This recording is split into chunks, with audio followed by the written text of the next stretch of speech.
Quincy Crew? They were just kind of diving? I don't think so.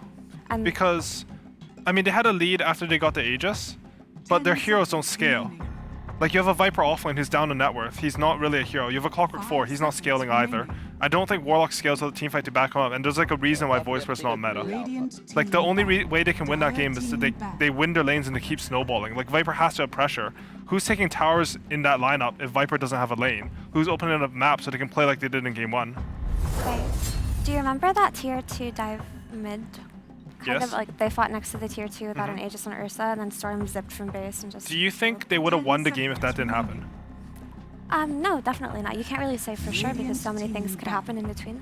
But do you think plays like that were necessary and like, I think vital to their draft? They should feel in that game like they had to take risks, and I think they took the wrong risk. So like it looks dumb to us because we have 100% vision, but maybe like they think Storm takes longer, and like this play could have worked. They could have clutched out a win there. Instead, like Ursa gets orchided, Voicever dies to a missile, and like they lose 3 heroes for nothing. But like that's not really, I think, the problem in that game. I think the problem in that game is, one, I think their draft was bad, similar to like no pings in game 1. And number 2 is I think they lost lanes that they weren't supposed to lose. And the combination of those two things make them look really bad. Fair points. Like, I mean, like, if you look at like Vici versus Nigma, right? Like China, Vici tried to like greed it up in 2 drafts in a row, and Nigma just ended the game in like 15 minutes and 20 minutes. I don't think anyone who watched this tournament would say Vici are a terrible team, because they did fine in group stage. It's just our sample size is so low. If we only take one game into consideration, I would say game 2, Quincy Crew looks very weak. And game 1, no ping looks very weak. For sure, those are definitely fair points. I just think some of the things that they did were unnecessary, but like you said, we have 100% vision of everything. I mean, it's just like, externally. If they do nothing, they'll just lose slowly. So you have to take risks, and like, it didn't work out. I'm surprised that Quincy Crew go for the same strat again. Like, they picked the Viper, and you should sort of know that they're going to pick Abaddon because it worked very well versus the Viper that game. I really hope that Quincy Crew like make this Viper mid, because I think that's when they've had success with the hero. Or like if they put Viper into offlane, like they need to commit way more resources to him. Like MSS left that lane very early and he just died to a gyrocopter. And as we saw from last game, that Abaddon looked really strong in lane versus Viper, so you definitely don't want to be putting him for on sure. Abaddon's lane. What's up with the Tidehunter first phase, though? That's yet another offlaner that was popular in the DPC, much as how the Centaur was in Game 2 from No Ping. Again, is it just them going back to comfort? It's super weird to me. Why would you pick Tidehunter into Viper? Viper's a Tidehunter counter. But I don't know what's happening in these drafts. I don't know if like they have information that I don't have, because to be honest, like we can sit here as analysts, and like we have some experience in the game. We're not that terrible, but compared to the players, they have way more points of data. They have way more things that they test in scrims. Maybe they realize that if you have Tidehunter and you have a save for him, you get 1 Force Staff, you force him out of Nethertox, and all of a sudden a teamfight for Tidehunter counters Viper. Like there's a lot of factors that can happen. That's true. We can sit here guessing, and some things sound good on paper, but in practice they look completely different. But maybe they pick Tidehunter just because they feel like it's a safe enough opener and it could open up some kind of minus armor strat like LGD did. Honestly, I have no idea. Like, it will probably I feel like I'm out of tune even after watching the tournament with what these teams want to do. And that like makes sense because these teams didn't play in the group stage. I'm just surprised they're not more adapted to the meta. Like they've watched the same games we have. I was telling you backstage, I don't understand either of these regions, and that last game was really confusing to me, so I'm just gonna sit here and talk about heroes because that's way easier to do. Yeah, no, we should sort of think about like the matchups and like what heroes need. So right now, like Quincy Crew, they have pick off, and they should have lane dominance with Viper. So they should pick. I don't know if they want to pair the Lion with the Viper. That would feel off to me because I think you need Viper to win the lane. I think Lion's just kind of a deterrent for these Storm Spirits and these things. But isn't Lion bad versus Tide and Abaddon? It's pretty bad, yeah. But I think it's more of a deterrent kind of pick. They make sure they have that hard disable so they don't get cheesed again by all so you think that last game they picked Viper and the enemy last pick Storm destroyed the game, so like we can't let that happen. We should just deal with it preemptively. Yeah. I think that's logical. That makes sense. And I think for that reason, Lion's a pretty solid draft opener. He is I mean, the entire major, like this is the first pick that was really meta, right? Like I don't think any of the other 3 picks in this opening would be considered the meta of the tournament. I wonder if they'll go for their safe lane TA with this Tidehunter. Against Viper? 10 seconds remaining. That sounds weird to me. They play it a lot. I don't think you should play TA into Viper. That sounds like a bad match. They play it so much. Into Viper? I've seen them play it just whenever they can. They play TA into Viper. Not on lane. They play safe lane TA. Yeah, but wouldn't they just put the Viper in the offlane? Yeah, I guess Because you're right. I mean, That like would've made in sense. game, Yeah, I don't yeah. think it should be that bad. You're definitely right. The Viper can just chase her around. That was pretty dumb. Because the new TA, like I can see what you're saying. Like the new TA, you play more on range. Like before the OTA, she wouldn't go like this Dragon Lance. She didn't have the talent, so you'd have to go in, and the Viper would just ulti you and hit you, and you'd burn over fractions and die. But this new TA, Viper's actually very susceptible to minus armor. From what I saw studying their drafts at the DPC, they were picking safe lane TA into Bat Riders and into Vipers and stuff. So I just figured they don't care that much. Okay. But you're right. Like a good team would just I mean, chase them around. they are second pick, right? I mean, they're not going to do it now because they picked the Luna. This is a hero I thought they would sort of win with. I think HFN plays his best on these range carries that hyper farm. I think Deuce, Jaro, and Luna are the 3 ones. Deuce didn't work out. He played Jaro. It looked very good that game. That hero is criminally underrated. It's my favorite carry. Thank you. So this game they're picking Luna. And like you were saying earlier, Luna is their best hero, and it felt kind of like a snatch pick from Quincy Crew when they picked it in game 1. So HFN is already on something he's very comfortable with. This is a hero that is also strong in lane, so you don't have to worry about her. You don't have to worry about her getting bodied so long as you pair her up with someone like Abaddon. She also benefits from Gush, even though she's not the best single target damage. Did you happen to see the T1 games? Did they play a Viper offlane? Yeah, it was Cuckoo. That was the first time in this tournament I felt like offlane Viper was really good. He went like, I can't remember, he had a Dragon Lance and he had like real fighting items that felt like this Viper was having high impact with. A lot of the Viper Team Spirit. They played as well. I mean, I saw a lot of Viper offlanes. I just didn't think it was good. Like a lot of them didn't win the lane as hard as I thought they should. They were like really vulnerable. And then in the team fights, like he wasn't a tanky frontline. He didn't do damage. But that T1 game actually changed my mind. So maybe there's some scrim meta with this hero. And maybe this hero is secretly broken, but I don't know why he's so highly contested in this series, to be honest. Normally when we saw Viper, this tournament, it was usually because they were preparing for a TA or a Timbersaw or a Bristleback. To be fair, it is permaban versus no ping in the DPC. That's their position 5. They play at 5, they play at mid, and they play at 3. So this is more of like I think it's like a pseudo ban. And they also, like, they probably think the hero's strong, but it's worth an additional point because of how highly they think no ping values it. Snapfire. Previously, when we had seen the Luna, they had banned out the Terrorblade, and it was partially because they also had an Elder Titan as well. Here, Abaddon kind of hates having to deal with Terrorblade. Enough to justify it? Or Abaddon versus Terrorblade? I mean, Terrorblade's definitely good versus Abaddon. Yeah, so for Quincy Crew. He's good. He should be good versus Luna too. You have illusions for the Eclipse. You have the reflection. Luna just doesn't do enough single target. I've noticed that teams that play a lot of illusion heroes, like Team Spirit, tend to ban Tidehunter against Terrorblade. So maybe it's just something that they don't really care about right now, just because he can body him in lane. I don't like Quincy Crew's draft right now. Like, I think a Viper has to be mid in order for this draft to work. I don't want to see like a 3-4-5 of Viper, Lion, and Snapfire. It doesn't make any sense to me. They have a lot of magic damage so far out of Snap, Lion, and Viper, but that feels like it's easily countered by like a pipe on Tidehunter. Yeah, it's like weird damage though. Like you have to just stand there and dish it out. It's not like, I mean, Viper and Sapphire are bursty. Like I can't explain it. It's just like a feeling I get because I've played a lot of Dota. Like I don't want these 3 heroes as my 3, 4, and 5. I need something that can like make better moves around the map. Something They're that can slow, like. by the way. These heroes walk around really slowly. I think that's why you feel weird about That's them. a good call on the Terrorblade. Sweet. You think like, can these heroes actually rotate around the map very easily? They're kind of heroes that rally behind a really strong hero. That's the way that they play. Viper, when we saw it played mid, I think maybe it was on EG. I think he had like a 7-minute boots of travel, and he TP'd to bottom and gank zone at 7 minutes, and he looked like a hero who could move around. I think that was versus TNC. Like that's when Viper I think looks good. That's why I haven't liked it that much in the offlane. They already see the Tiny, which so Tiny's probably 4, right? I think they're gonna last pick their mid. I'd like to see some melee hero on actually, Tiny was Dark Mago. Is that Mago? Dark Mago's the most played hero at the It was. DPC. So Yeah. Do you think they're last picking out a support then? Because that sounds odd to me. So they played Luna. They played actually a very similar lineup against Thunder Predator during the DPC. Luna was their last pick, and Instead of a Tidehunter, they had a Centaur, and they also had a Batrider, and Batrider's been banned out. But in that game, it was, I believe, Matthew on the Tiny.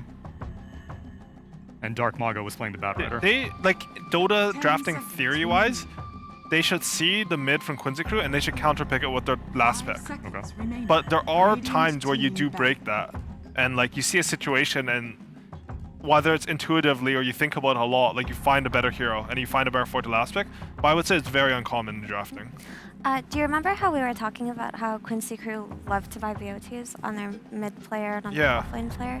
Do you think Lion and Snapfire enable BOT Viper enough? Lion for sure, right? Because you find someone, you hex them, you boots a travel in, and they're dead. Right. You don't think he needs that blink, right? You can just hide in the trees, kind of walk out and hex somebody. It definitely depends on the game state and what hero you're ganking. Like if you're ganking a Tidehunter, you probably need to bring more heroes, right? For example. But like if you can wrap around on some support or Luna, like you probably don't need that much more. Fair.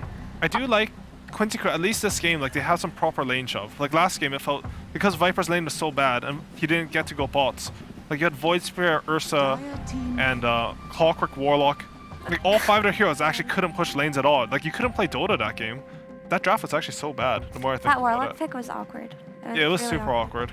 Did not like it. Like it's what you said, right? Like if you had a 5 who deal damage, like Grimstroke, and could push lanes for you, at least your cores can group up and function. If your creep waves don't push out, you don't get to play Dota. That's like, it's the one thing that I think separates pro play the most from pub play is the usage of creep waves to read the map. Absolutely, and Terrorblade is also someone who can keep lanes pushed out and control. Yeah. So they shouldn't have an issue with finding farm or making. Oh, that's sort of smart. So they don't know what No-Ping are gonna put mid, right?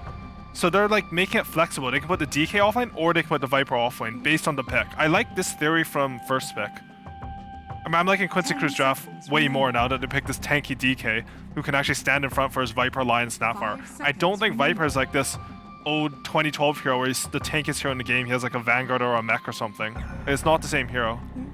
I think Slux was talking to me about how you were saying that Luna's kind of a soft counter to DK. Was that you who was talking about it? Yeah, I was thinking about it in lane, just theorizing it, but I don't know if it's true with Abaddon. I think you need a range hero in order to like use the aura to hit him a lot and sort of like, get him low so you can go on him and kill him. Okay.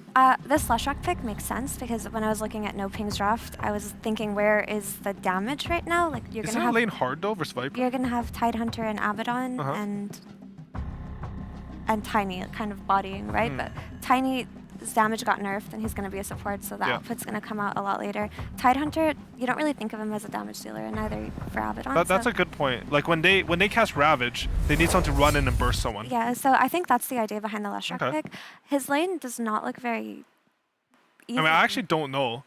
If Tide has a good enough lane and Tiny can rotate, because that's very possible versus Terrorblade, right? Leaving a Tidehunter alone. I can see this Viper dying a lot. He's not very mobile, and you can toss him back, and Leshrac's one of the highest damage mids. And the way that we've seen these 4 Tinies being played is they actually move around a lot. They don't really care so much about pulling these creep waves and doing things like that post minute 4. They do run around from water rune to water rune to water rune. They run around lanes. So I can see the Tiny helping Lesh a lot. Lesh definitely solved the damage issue because they had a very, very scary lack of damage on No-Ping. But Quincy Crew have really good wave clear. I feel like they can hold out for Terror. I think like we have so little data on these teams, and like the game 1 and 2 has flipped. I think Quincy Crew has a better meta draft. That's my they have Terrorblade, they have DK. But you can also think that they picked Leshrac to deal with the Terrorblade as well. Leshrac's not good for Terrorblade. You don't think he can just clear the illusions on lanes? You gotta see how it plays out in the game, friends. The builds on Terrorblade are too fast. I have exciting information to share. Oh, You may think that this is the last game, but I can confirm that we will indeed have Nigma versus VP after this series, so I hate to cut you off. But we need to wrap this up. We need to find out how this series plays out. Game number 3, take it away, Sunsfan and Cinderin. Thank you. Thank you, Tsunami. My name is Sunsfan. Joining me is Cinderman. Don't you call me a robot ever again with that intro. Keep talking. No, that's Keep it up. That's it? Keep it up, Cinderin. So we have game 3 between No-Ping and Quincy Crew. After game 1, we were not expecting a game 3 to even be a thing, Cinderman, but No-Ping came back with a vengeance. And now, I mean, not to cut you off before you even speak, because I know how triggered you get by that, but if Quincy Crew loses, they will face, I mean, either team, they will face EG. How sad would it be to see them not even play a team out of the Americas at the major as an upper bracket team to start the entire tournament? If either team loses to EG, that's their fate. If EG were to lose the follow-up series, then EG has already played the other teams, right? So they have had cross-region play. Yeah, it's a sad fate to lose this series in general, obviously. I mean, at the very least, you're in the upper bracket, so you get that second chance. But I don't think either of these teams really wants to face EG just because of the familiarity factor, right? You'd rather play against a team from a different region. But we'll see. We'll see who earns the right to avoid EG tomorrow. Yeah. I will say this time around, I think from a drafting perspective, I think Quincy handled some problems like the panel pointed out. Oh, they're going to run into Oscar here. Yeah, our Spike will start things out into, well, Dragon Tail not there because of the avalanche from afar, but the Scatter Blast will help them close the gap. Dragon Tail now, Dark Magoo on the sideline, he's just going to let Oscar die.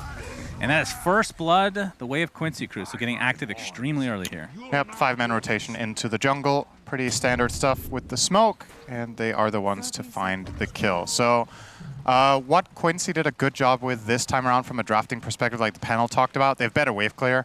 I think they have a more clear-cut game plan. I think their lineup is more similar to what they were running in Game 1. It's not exactly the same, but it's just, it just looks better. It feels better to look at it. You see the plan. You think the lanes are going to work out better. For No Ping, what I see is an insane timing minute 15-20 when Luna is online, when Leshrac is online, when Tide has Ravage and one aura item at least. This seems like a very good pipe game. There are definitely a lot of opportunities for No Ping in this game to group up and fight before Terrorblade is ready. So I definitely see a clear way for both teams to win, and just got to see how the lanes play out, right? Like in game number 1, No Ping got completely destroyed in lanes. Game 2, they turned it around and actually won 2 of their lanes. This time around, they do lose the first blood. It goes the way of Lion. Not the best hero to get the first blood on in terms of just raw lane impact. He's buying a stick and a salve with his gold.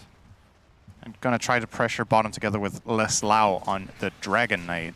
Yeah, and some other aspect we don't always bring up, but I feel like in this patch in particular, especially with that second rush, just Roshan capability is really important to talk about. But neither team are like crazy Roche takers, but Quincy Crew does have a little minus armor with the little Shredder, and then the other side, you have the Curse of Avernus and the minus armor technically from Gush, but nothing that will just like take Roche instantly. No, it's definitely not great.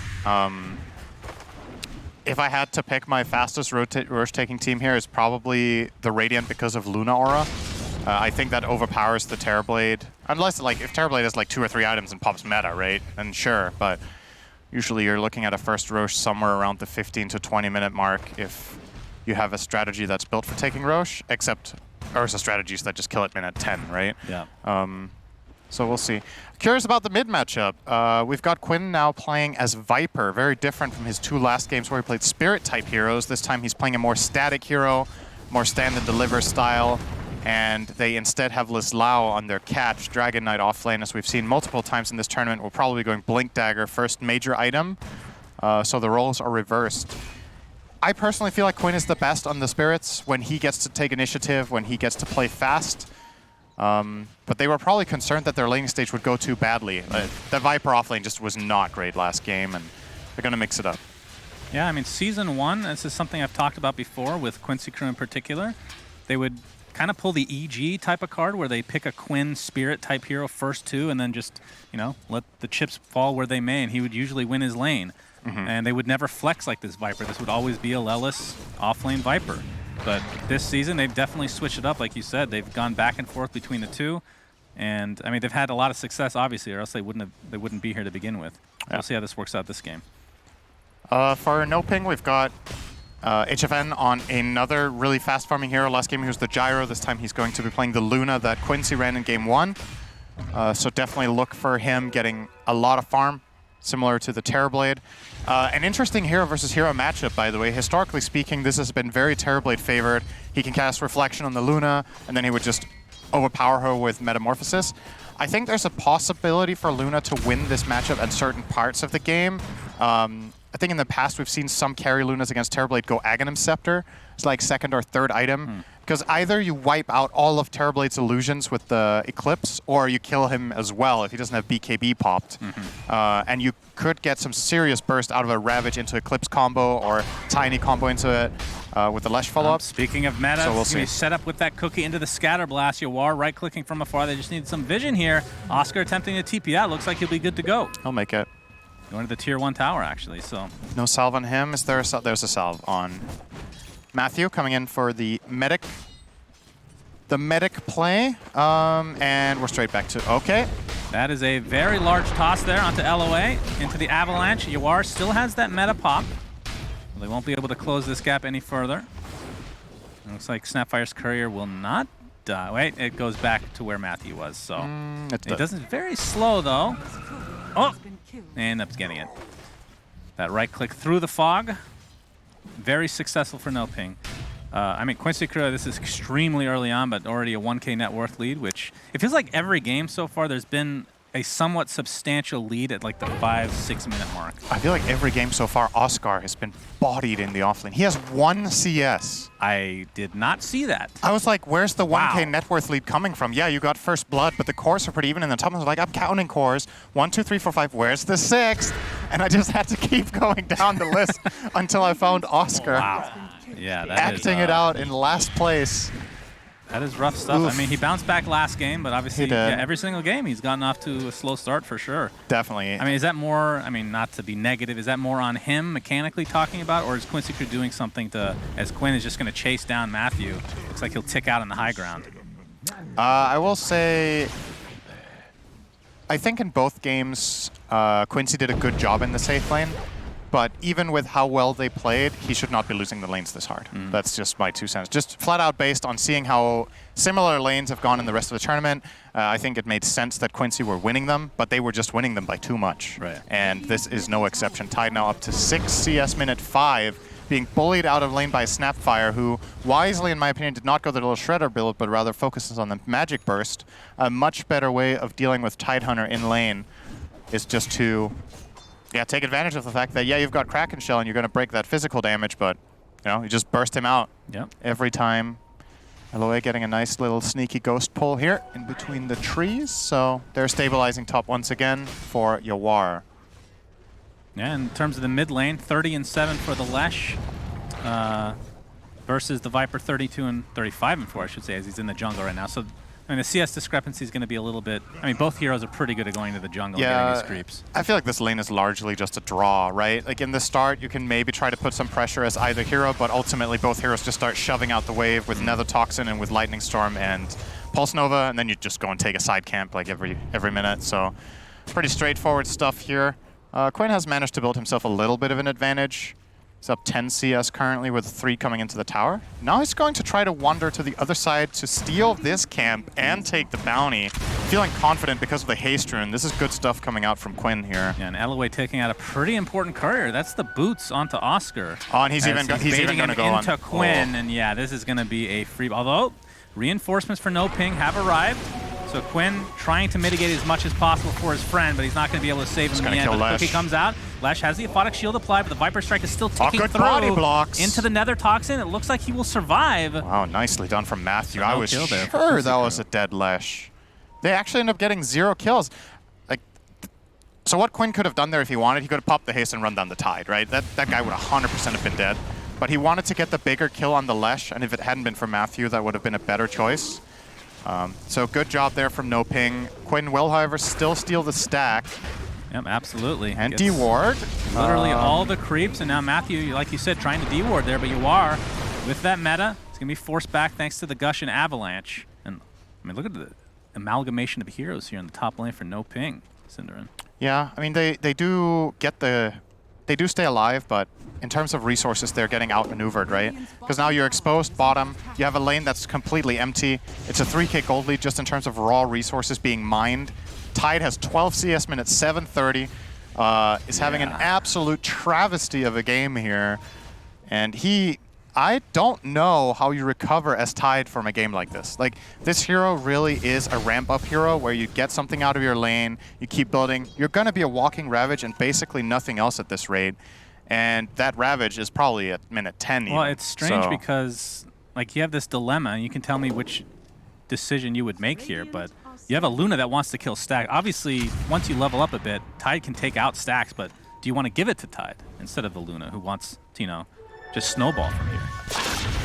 It takes Tide really long to take Viper Strike onto Dark Magoo. He can do it, Syndrome. Photic Shield, gonna mitigate some of that damage now. I mean, Quinn don't know. Not leveling right now, mid. It takes Tide really long to take an Ancient Stack. Like, he can only take big camp. Yeah, big camps. I mean, but that just got stolen by Viper. Yeah, so you don't have it. Oh, that is this time. The mana drain. Quinn from the low ground as well, as Matthew throws out an avalanche, but they will lose their Abaddon regardless. 4K net worth lead at 8.5 minutes.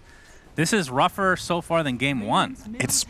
It's pretty similar, and the causes are also relatively similar, right? The top lane, the off lane for No Ping has been absolutely just flat out run over in a way I've barely seen in this tournament so far, especially for how relatively un-one-sided the matchup is. It's Snap Terrorblade against Tiny. It's not that bad. You can like pull waves, Tiny can sustain, but they have just been flat out beaten. All right, they're gonna get a kill here onto LOA, so it's something. Going the way of Matthew, but this is a really steep hill to climb. The advantage, it's not just your 4K behind, it's against Terrorblade Dragon Knight Viper. Like, this 3-core gets so strong in 10 minutes. And are you gonna have what it takes to fight back? Yeah, Ring of Health now on Tidehunter, who will eventually go for the hood. Oh my god, he's so far behind. I still kind of can't believe it. Look away, Syndrome, look away. We're going to have a gank potential here from Quincy Crew. If you look away from your shard. That's too late for that one. Lesla pops that ult. Here's the Ravage coming in. It's going to hit 4 heroes for Quincy Crew. That's a good one. And that is a lot of burst damage from Dark Magoo, and that is a dead Leslau. Huge kill, and Oscar could use all this XP, of course. Lightning Storm going to slow down LOA. Anchor Smash to follow. Don't think they can actually finish this off, though. Looks like they're getting baited a bit as Yawar still in that meta form. They can't find a kill themselves, though. They really, feels like they really need that Dragon Tail setup. It's a Ravage for 1 kill, but it's a big kill, right? It's a core, you're struggling, you're behind. It's well worth it. I think you got to do it. And the meta was popped, so you got that out, you defended your top tier 1. Sorry, not to interrupt. Have you noticed the farm on Lesh? It's actually real bad.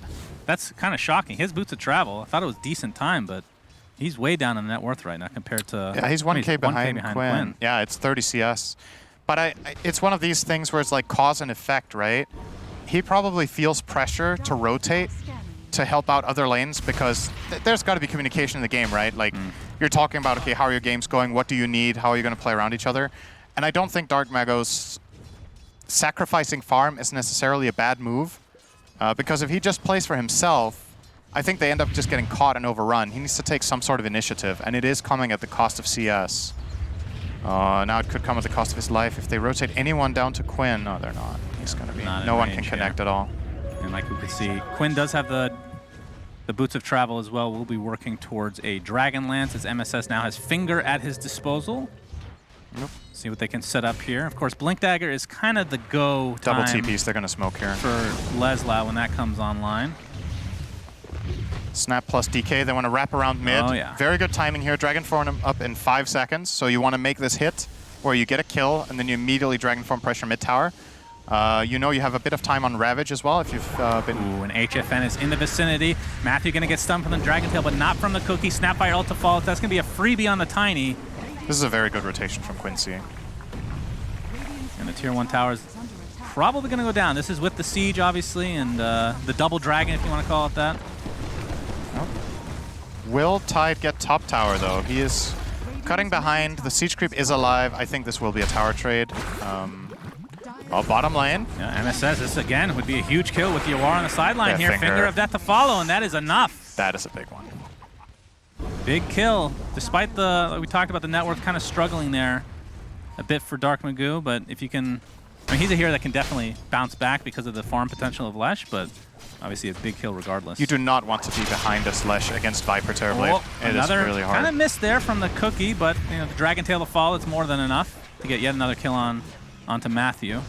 I guess Noping have pulled back a little bit of their gold deficit by getting that top tower in the kill, but just the overall trajectory of the game hasn't really changed very much in my opinion. Like, you still have this Terrorblade free farming. So is the Luna. She's getting good farm too, but I think in order to enable Luna to carry this game, Leshrac has to be able to walk in. And if you're not keeping up with the Viper and Terrorblade and items, you die in 1 stun here. Even if Abaddon saves you with a Photic Shield, I think you just get chain stunned and still die. Like, he can save you from Earth Spike or Hex or Dragon Tail. If one other spell is in range, you get blasted. Snapfire ult, Viper Strike, you're dead. And yeah, it's no good if he's not able to run in. So he has to try to catch up on farm somehow here. Maybe a smoke move with this Ravage could lead to a mid-tier 1 tower with level 4 Edict. Could be a possible play Noping are considering right now, communicating about. I remember the last Ravage was set up because of the Fog of War. Yeah. And, you know, Quincy Crew kind of stepping outside their comfort zone, if you want to call it that. They don't have Blink. They don't really have any initiation without this Blink. He's actually kind of caught up to the Dragon Knight now and tied, right? He's only 400 gold behind. Yeah, this has been a huge comeback. You go back 5 minutes, that was not in the cards. Indeed. So, all right, here good recovery. Comes the smoke. LOA will likely tank it. The toss into the Gush. Definitely don't want to expend a Ravage for this little guy. And that'll eventually be a kill. That is not really a very big reward from the smoke. No. They steal no stacks, they find a 5, and they're going to be forced back into mid immediately here by Quinn, who's also going to get an Invis rune. So that is about as little of a reward as you can possibly get from a smoke. No runes, no objectives, no stacks. Now, And in terms of the position 1 comparison, as Quinn, like you said, does have that Invis rune, has already popped it. Leslat pops his Dragon form, gets the Dragon Tail out, but immediately dispelled. And yeah, unfortunate ult here from Mr. LOA. Thought that would be a good team fight. I guess if there's no Aphotic Shield coming in there, I see where they're coming from, then they're going to get the Viper Strike off, and that does not get purged by Kraken Shell, so then these globs are going to land and they think they have a kill. But it's kind of unexpected that Abaddon is sitting behind Tide, right? Like, you would think Abaddon is sitting behind Luna somewhere protecting her, but... Another smoke. All right. I mean, of course, they still have Ravage, so yeah, can definitely take a fight. I'm not mad at this. If they can find some sort of angle behind mid, again, there is a potential tower here for the Edict, but this pathing is not going to net them anything once again. Yeah. At the very least, they're protecting HFN indirectly with this smoke because they know that this regular smoke path that the Dire might take to hit the triangle of the Radiant is not inhabited. But you're not gaining once again. You got an aggressive ward out. Let's see if they make a play on this within the next 6 minutes that they have in the top Dire jungle. Usually you use this ward to either find the carry, because the carry will sometimes go and farm this area thinking it's safe and you get a good snipe, or you use this to protect yourselves when you're hitting top tier 2. But judging from Dark Mago going back to base, I don't think they have any plans of assaulting this top tower.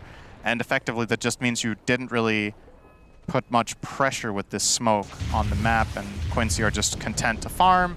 Both Terrorblade, Viper, and Dragon Knight, all 3 of them are getting decent GPM right now. And Lion, by the way, we haven't talked about this very much. He is so far ahead of the other supports. Like, yeah, he's got his Blink. 1,500 gold ahead of the Tiny. And that's MSS, by the way. Yes. So it can't ask for much better position 4 to get a lot of farm for sure. It's like the Yap Swords of the world, and yeah, it's crits. This is going to pay off in a big way, I feel.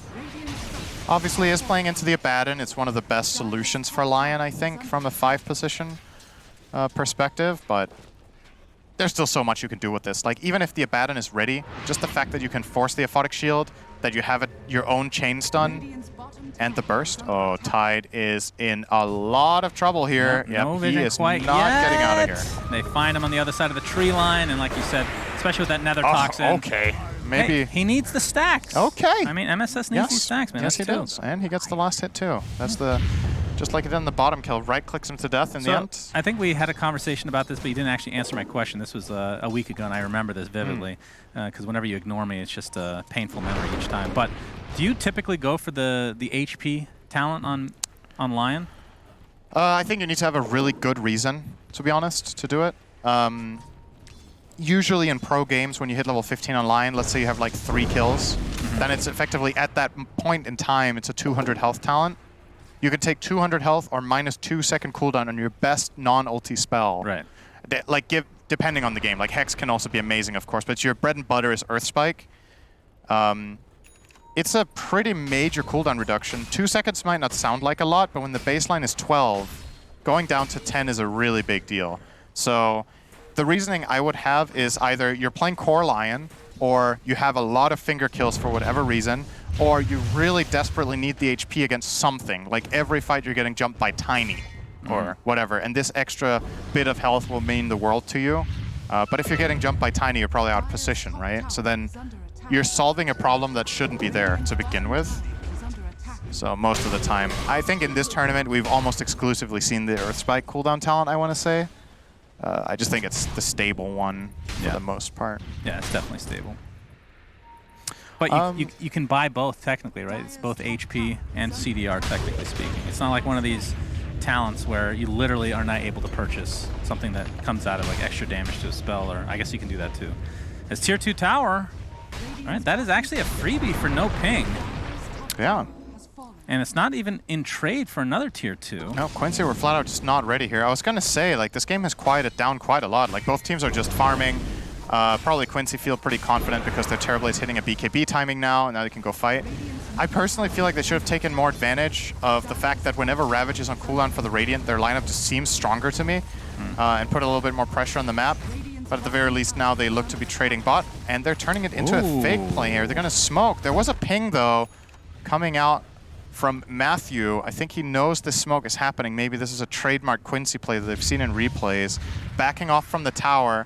Also, the ward that Matthew has down here. They don't really layer that properly, but you know, Pandaboo able to pop his ult and just get out. Yeah.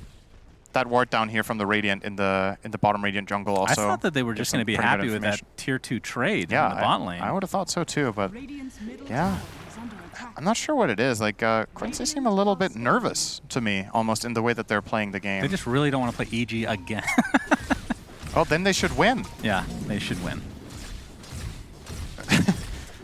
I mean, if you're nervous about your next opponent, if you lose, then play to win. It's not rocket science. Well, depending on who you ask here, but yeah, there's a smoke gank now from No Ping. MSS. This one could work out really well. So Tide Dagger. They have a really good read on where Quincy's heroes are. They're very bunched up here. Oh boy. If they could somehow... Oh, that smoke fails. And now they see the Diabolic Edict, though. Matthew on the other side of the tower as well, but there's a Blink Hex from MSS. And they followed up with anything. Yawar gets ravaged along with 3 other members of the team. Gets his BKB off. Matthew gets a finger. Is not going to die to it, though. Meanwhile, Yule's onto the Lash as we see the Snapfire ult from afar. Aquatic Shield getting him out of harm's way for now, but he gets stunned into the extra damage from Snapfire. And that is a dead mid Dark Magoo. And now it's going to be followed up with an Abaddon kill as well. So Quincy Crew, I thought they were out of position, but MSS ends up finding the opening. Yeah, that was pretty unclean from both teams, right? Like, the Ravage, it looks good, but they're not connecting their stuns on it fast enough. The Leshrac stun didn't come in time, so he got the BKB off. Then they end up fingering and not getting the kill. And a little bit of a, again, not too pretty, but I guess for Quincy, you got the job done. You forced out Ravage, and now you can try to reap the reward of going Roche. Yeah. The Dire is definitely super favored in this spot when Ravage is down and Lesh is dead. Oh, he actually jumps in. Nether Toxin's there as well, though. He's very squishy as a result, and here's the Eclipse to follow from HFN. Can they actually get a kill? Doesn't look like it, at least not to start, but this is the thing. Is he gonna get this now? These two metamorphosis type spells between Dragon Knight and Terrorblade are going down soon. So I don't know if Quincy Crew can fight anymore. Yeah, if this ends up giving them a Roche, that was a great play from Tide. If not, it was not a great play from Tide. Good analysis, thank you. Thank you. Yeah. Sometimes die good. Yawar back in melee form, so not nearly as useful as they're going to find the pickoff onto LOA. He doesn't have buyback. That's 5v4 now. Tide's going to respawn. Oh boy. They're actually just getting Roche off of this. They're going to... A very roundabout way. No ping. We'll get an Aegis on HFN. Yeah, so Quincy Crew has to concede that Roche. I mean, that's rough because, I mean, it is technically risky after taking a fight when you have these two heroes that rely on these relatively long cooldowns to be useful, if you want to call it that. And that's the timing for No Ping. Looks like they're going to focus on this tier 1 tower. Fortifications popped up. Quinn is here now. MSS jumps in, gets the Hex. Snapfire ult from afar. If they can get HFN, it would be pretty big. He pops his BKB. Still has the Aegis, obviously, so not super scared, as Pandaboo might be the sacrifice here. So Quincy Crew gets something out of it, but still definitely not feeling good. No, and I don't think they can really claim any collateral here. They're not going to get a tier 2 tower. The waves are well pushed out by No Ping. Ravage is also up again, so there is a possibility for No Ping to group up with Smoke play, Luna with the Aegis and ulti in 40 seconds and BKB. So in 40 seconds, they're actually very strong here. And you've got to, as Quincy, you've got to be a little bit careful since you're playing without any natural save. A Blink Ravage that's better executed than the last one can just burst any of their heroes out. All right, looks like LOA is going to be found again. Of course, he's very known for basically the Abaddon, pulling these plays where you get picked off, you don't really care because it takes extra time, but the Snapfire essentially is kind of playing the same way, but he's just getting picked off immediately. Couldn't they have denied that tower? Oh, yeah. That tower was 80 health for like 100%. a minute and a half. Yeah, they could have definitely denied it. Right, so a little bit of extra pick-me-up gold here for Dark Mega. His BKB is really important, by the way. I think both teams' BKB is a crucial item in this game, as it so often is, but whenever you're playing in any game where Terrorblade is involved, playing around Sunder and playing around the setup stunts that allow him to just go to town is always going to be very important. It's going to be, I mean, depending on the fight, it feels like you need to use these BKBs relatively early, so Sunder play technically still there for Yawar if you can just survive the onslaught. Leslout, find an opening here onto the Lesh, but there's the Aphotic shield, and it helps dodge the Earth Spike from MSS. This is the exact situation that you want to set up as Quincy, huh? Good deny. Okay. You want to force the Aphotic shield with a low commitment spell. So what they did there was they did a Dragon Tail, and Abaddon comes in for the Aphotic, and that Earth Spike just needs to land. If that lands, that's a kill. They couldn't have saved him after that. There's way too much spell burst on the Dire side between Finger, Mortimer Kisses, Viper's damage, but a little bit of a miss. We'll keep him alive. Yeah, it's definitely kind of a different playstyle than we're used to seeing from Quincy Crew in terms of LOA. We talked about Elder Titan as well, Abaddon. They have these clear type of playstyles that almost like saves, pseudo saves, where Snapfire just has a cookie. Yeah, and he's not getting ags anytime soon. Just not obviously. the same. This bottom tower. I think you're not interested here. It's an Aegis fight against Ravage. You're going to give this up. Probably see them take the tier 2 as well. Just the man advantage. It makes this very intimidating. Yeah, absolutely. It's a hard area to hold. Well, they have vision on MSS. Avalanche trying to get the toss off. But the Hex is there into the Earth Spike to follow. And they should know that the majority of No Ping are on this high ground area. And yeah, they're just going to focus back on this tier 2. And like you said, there's just not a whole lot Quincy Crew can do right now. But they've timed this out, so just over a minute left on this Aegis, and that's when I assume Quincy Crew can try to take a fight. I think they would like to wait for Terrorblade Scotty if possible. It's a very big item timing for this hero. Allows him to set up his own kills. Just that strong slow. Oh. Ooh.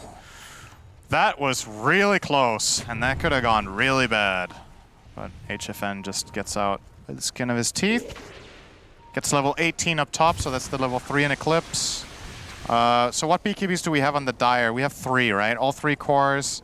And on the Radiant, we have Luna, Lesh, so 2. So 3v2 BKBs. Really going to be the name of the game here to try to poke and prod these BKBs or find a flat-out burst. I think for Quincy, looking for a burst onto a BKB hero is very high risk. If they fail, the Abaddon can save. They can get countered by Blink Ravage. So you probably want to slowly develop the fight and try to survive the Ravage and then go from there. And with only 20 seconds, you can tell Quincy Crew are definitely aware of this Aegis timing.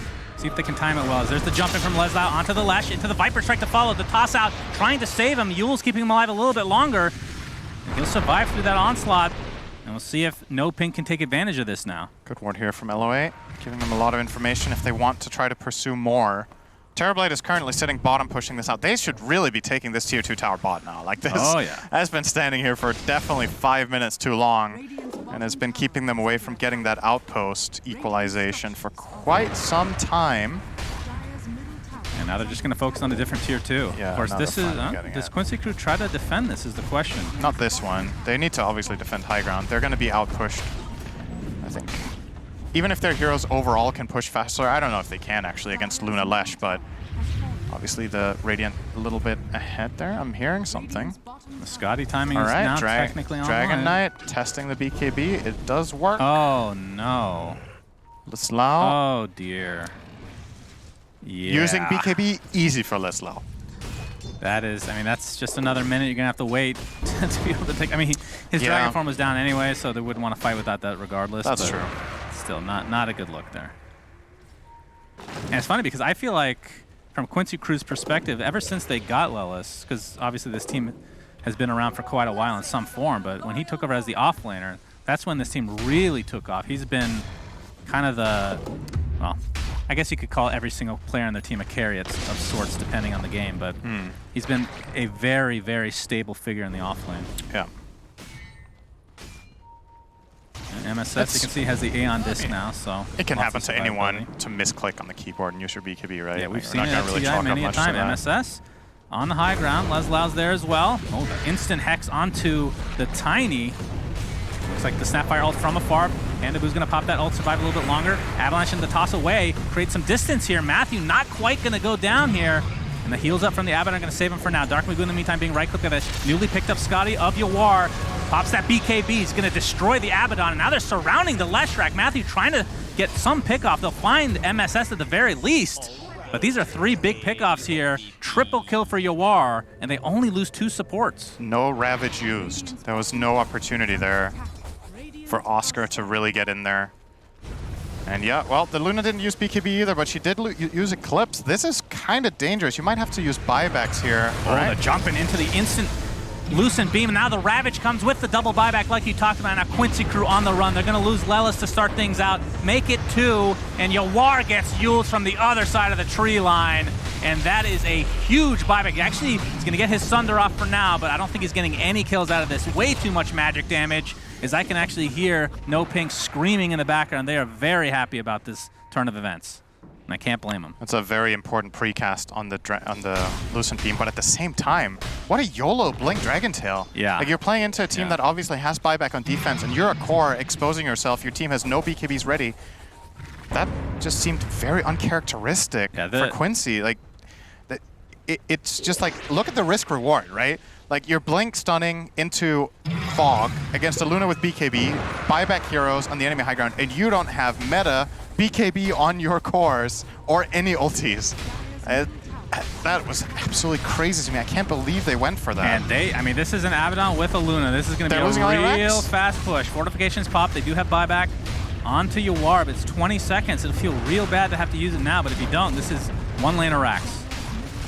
You can see Quinn spawned naturally. MSS jumps in. Quinn pops a BKB after getting tossed in, and they're going to try to turn this. 8 seconds left on Yawar as he comes back very shortly. Oscar will not go down finally to that last right click of Leslau. So a nice defense from Quincy Crew. Can they get more than one is the question. It'll be the Tidehunter, it'll be the Abaddon, and I guess they'll call it a day there. Oh, Leslau continuing on.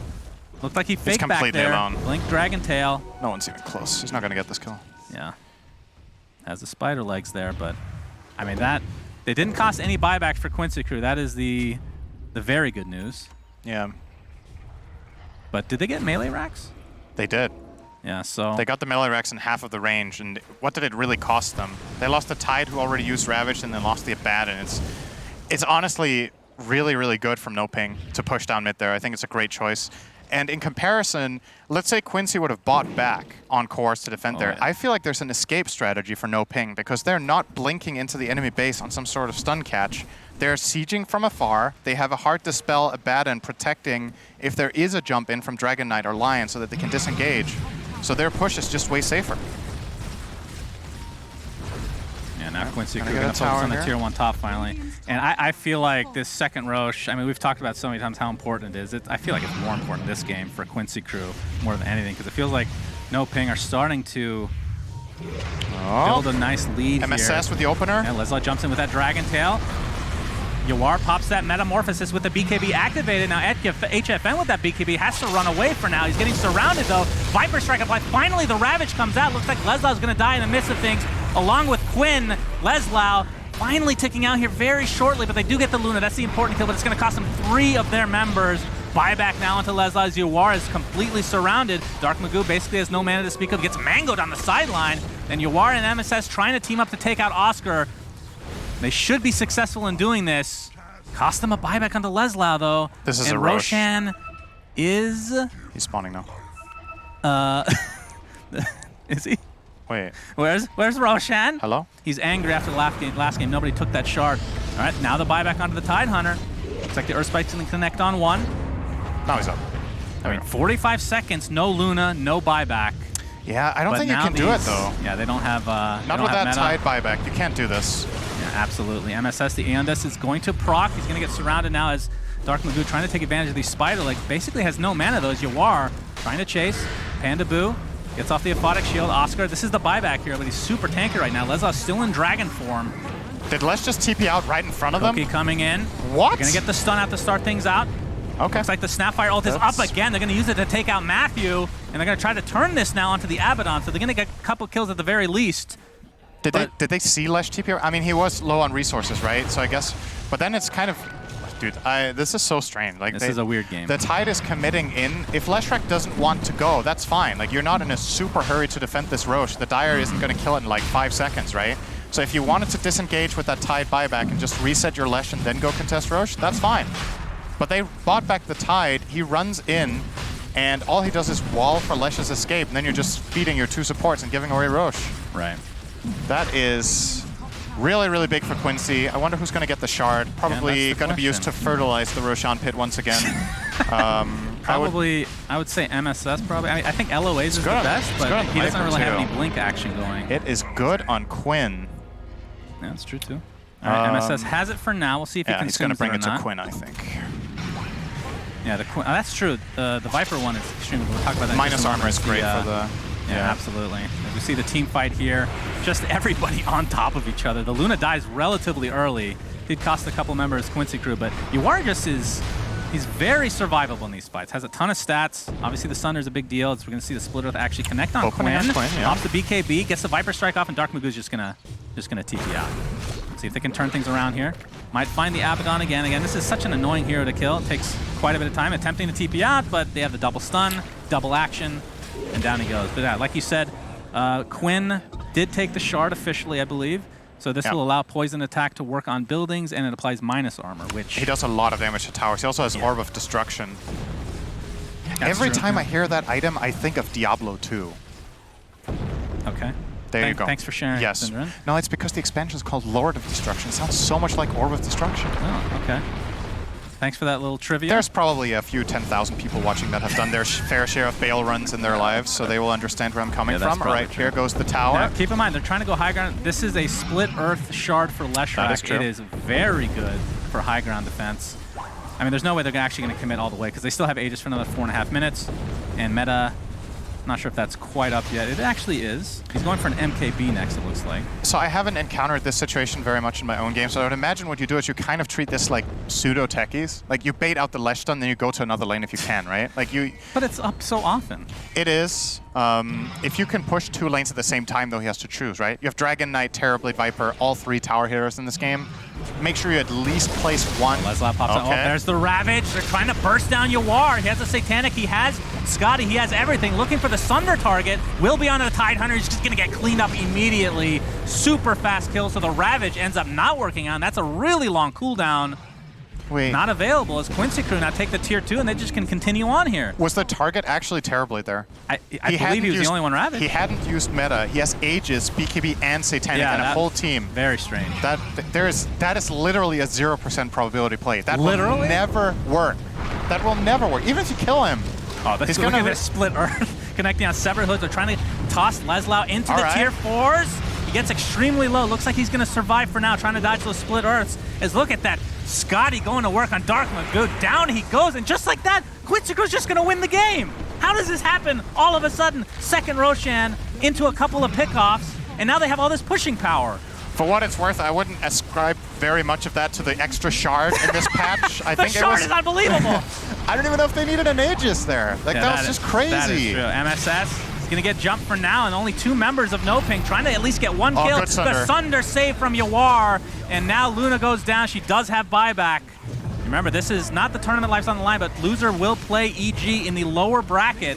Buyback onto both Luna and Leshrac, and still Quincy Crew in numbers. They still have Aegis. They still have everything. MSS does die, does have buyback, though. We'll expend it immediately as you are in enemy lines. The Eclipse went off there for a moment, and they're just going to turn things around. Yawar, Lucid Beam is there. Looks like the Aegis. Oh, actually pops Satanic right as the Aegis went down. Not sure if it's actually going to matter here. The Good save on the glimmer. HFN. He'll be able to get into the fountain in time. Yawar, they're playing with their food here, I feel like. Now they might have to back. Quinn gets off the Viper strike. He's just going to drop shortly after. So Quincy Crew are not able to end the game. Oh, he missed the stun on the last Yawar, roll. yeah, he's still in a lot of trouble though. MSS, this will be a dieback. They're actually going to buy back onto Quinn. He has his boost of travel. Look at the Snapfire buyback as well. MSS trying to burst down Dark Magoo, but he's being saved by Pandaboo again. HFN, this will be an enormous kill if they're able to find him. Split Earth's just going off all over the freaking map. The shard is unbelievable. Leslau gets bursted down. Finally, that is essentially a dieback. Anybody that dies will be a dieback, and that is a dead Yawar. Quincy Crew, what am I watching, Cinderin? LOA getting chased now. No ping, starting to come back into this game.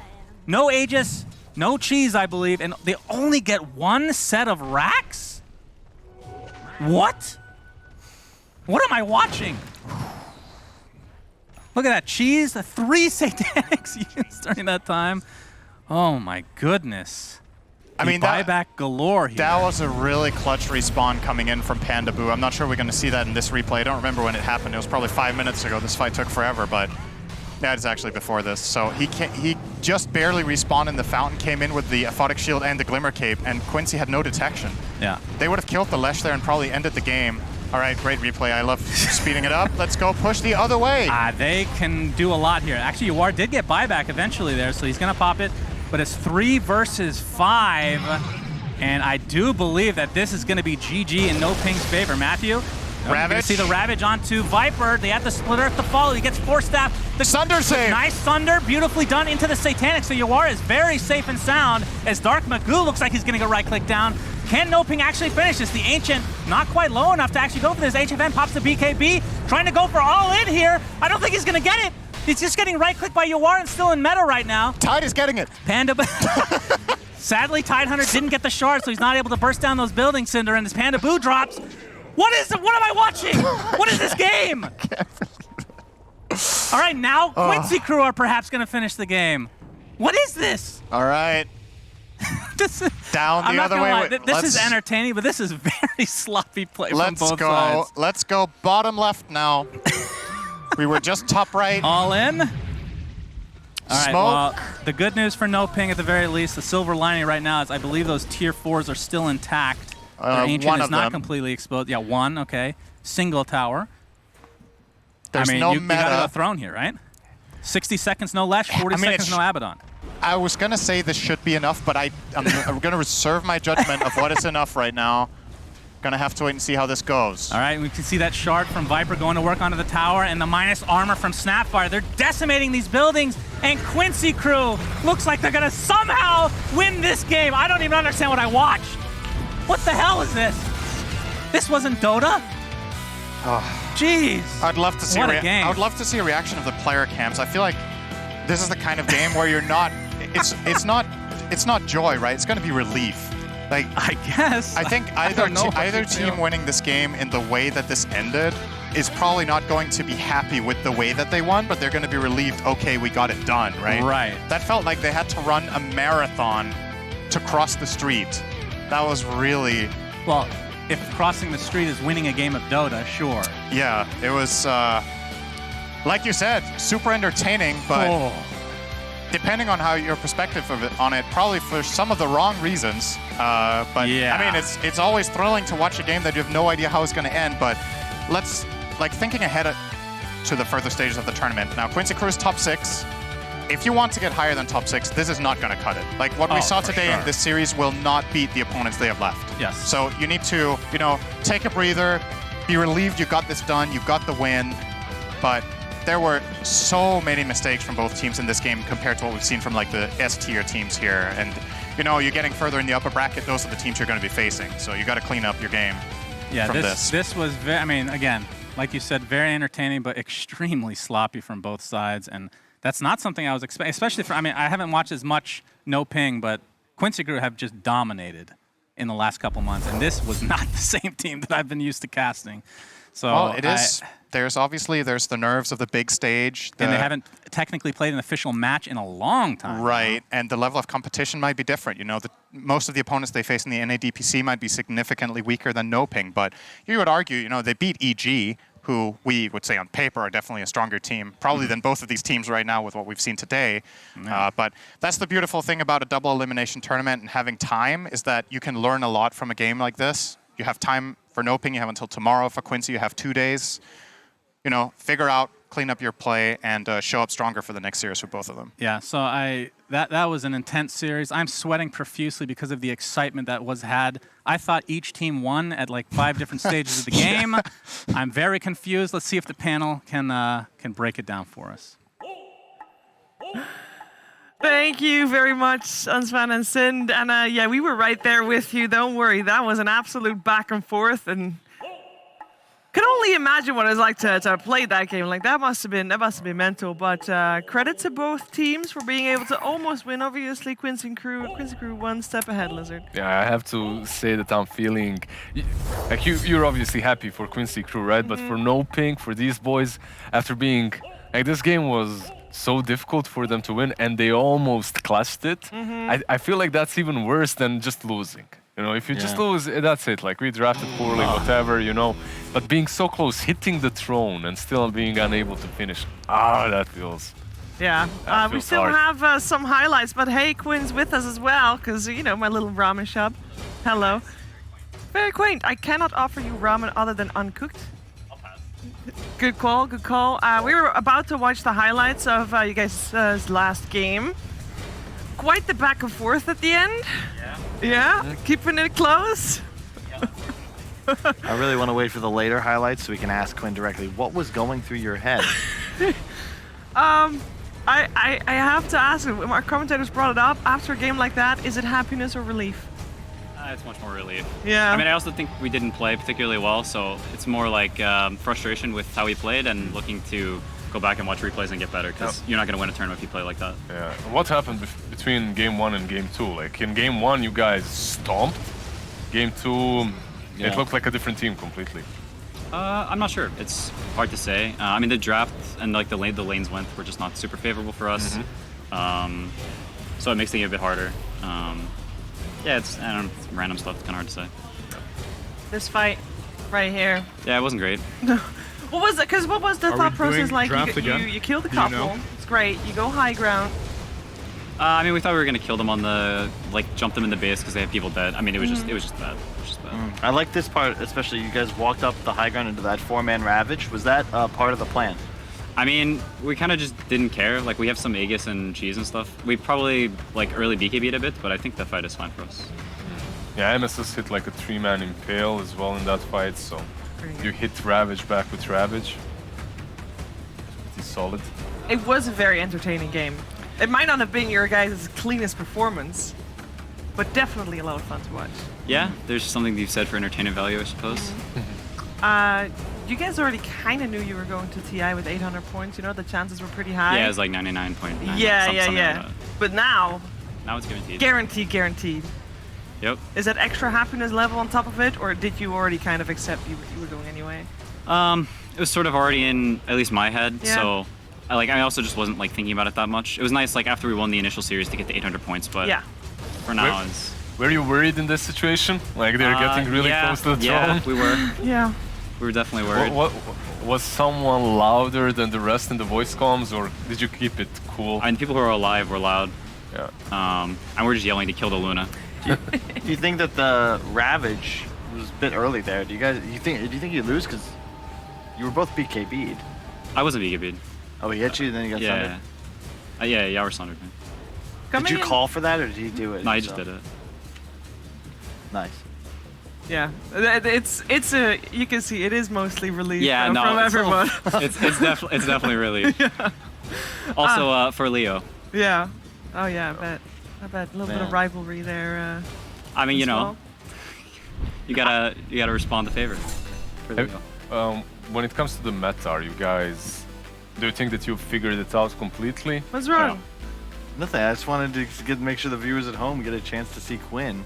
No, we're gonna see Quinn in a second. We're not ready to let him go yet, you know? I like the new flow and everything.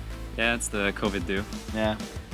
How does, this is your highest placement at a major, right? Yeah. In the Valve tournament in general. Yes. It's nice. you know, still sort of clouded by my own like disappointment in how the games went, like quality-wise. But you know, win's a win, obviously. I mean, you know, you're probably supposed to be happy after you win, but you know, hopefully this disappointment. I mean, you know, it's like disappointment mixed with relief, all right? Hopefully that makes us win in the future. You're not happy with your performance, but you still won. Yeah. Can only get better. No, for sure. I mean, it's always nice to win. Winning is always better than losing. Yeah. I got a couple questions just about your thoughts on the tournament as a whole. So you saw T1 play. How do you think you're going to face up against them matchup-wise? And then also, VP versus Nigma is actually going to happen. Tonight? Yeah. Correct. Yeah. Oh, okay, cool. What are your thoughts on that? Will you stay up late to watch? For sure. I mean, it's a good series to watch. I think we can beat T1 if we play well. I think we play well, we will beat them. So we'll just see if we play well. So you're the better team. I think so. Is there any team Got that it. you consider favorites of the tournament besides yourself, obviously? LGD and Nigma, probably. I think have proven to be the best two so far. Because obviously they come from the group stages, right? And last time around you had to play group stages. This time directly into the playoffs. You kind of feel like maybe you wanted to play a couple of games officials before this. It's a luxury being seeded into the upper bracket, of course, but maybe that extra experience that you saw from PSG.LGD and Nigma coming into play? Yeah, I mean, there's definitely some impact to it for sure. I mean, I think I'll take the points Of course. that come with the playoff seed. Yeah. But I don't think playing group stage is like detrimental or anything like that. How are you enjoying our EU pubs? Not a fan. Who's your most positive player to get in a queue? I don't know. there Probably anyone? just. I mean, just the pro players. I think. Just having pro players in your team is nice instead of like parentheses typers. The smiley face with the no colon. Yes. But there's been a lot of pro players in the pubs, though. Like, everybody's hitting the pubs.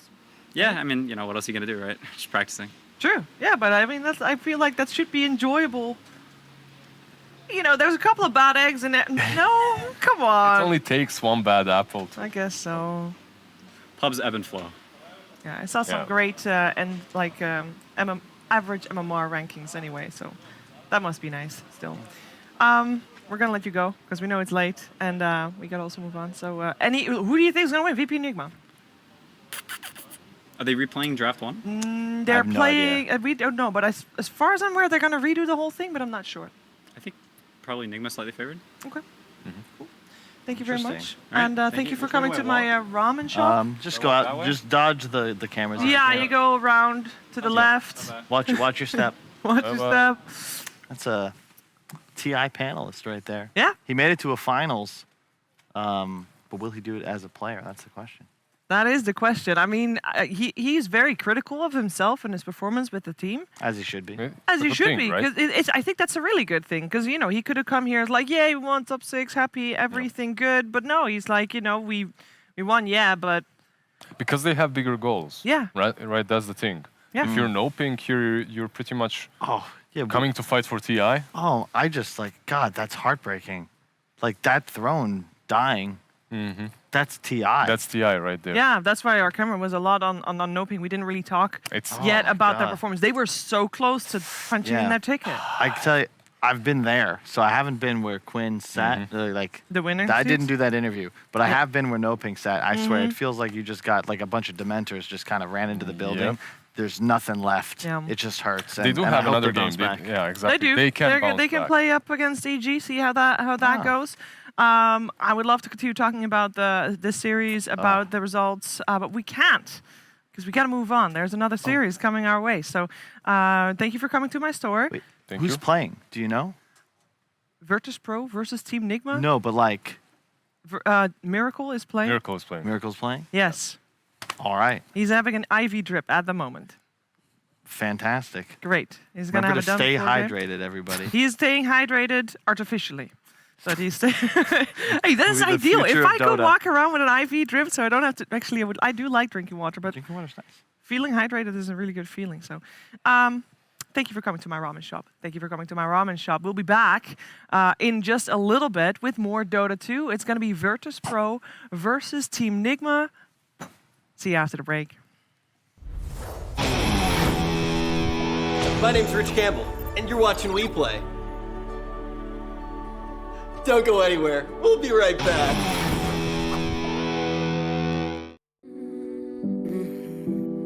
Look, you got me, no chance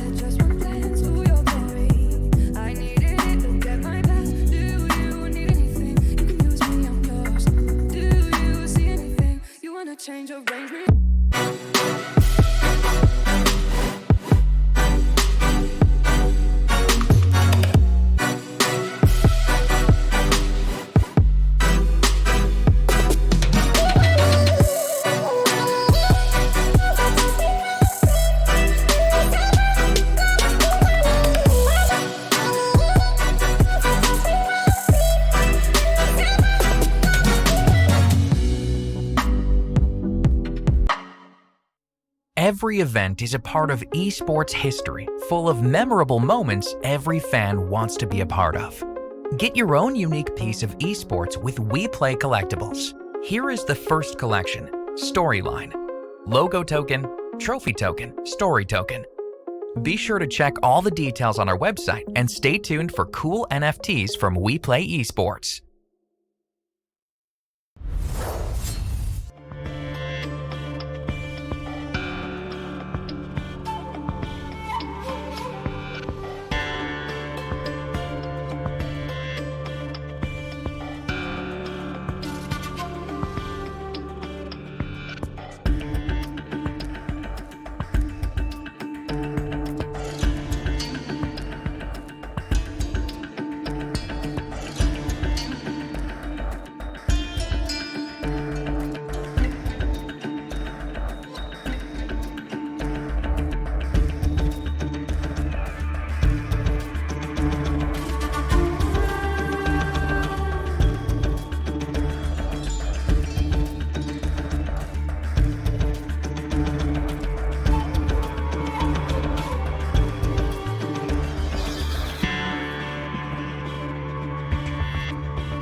Welcome back to the AniMajor. We're live from Kyiv, Ukraine, and over the last 5 months, we've been training you. That's right. Western Europe DPC has been training you. You thought it was all on accident. No. All the series going into the deep hours of the night, it was all to train for this moment for Team Nigma to play right now past midnight against Virtus.pro. This is what they've been practicing for. This is what you've been practicing for. Staying awake in the wee hours of the night. I'm here with AY, I'm here with BSJ, and we're gonna see this game again. Now, before we get to talk about the game though, just a quick update. We will have the same draft, the same lanes, the same starting items for this game again. So Team Nigma has been in this situation before as well. They'll play with their full roster. But before we get there, let's recap everything that we've talked about before the series. Previous time, Curtis, where you want to start? You want to start with the road for Virtus.pro? You know, they're the young squad. That's Everything? Everything. But then a summary of it all. A summary of it all. I need to go look at it now. I forgot to look. I didn't know we were doing that. Okay, so VP. They've been playing 6 scrims a day for 2 weeks. Okay. I think they're very prepared. They're really hungry to win. Compared to the last major, I think their in-game captain, Nightfall, he was sick, so he didn't get to scrim or play any games before they completed the last major. Even without that, they still got. That was really sad. That was really sad.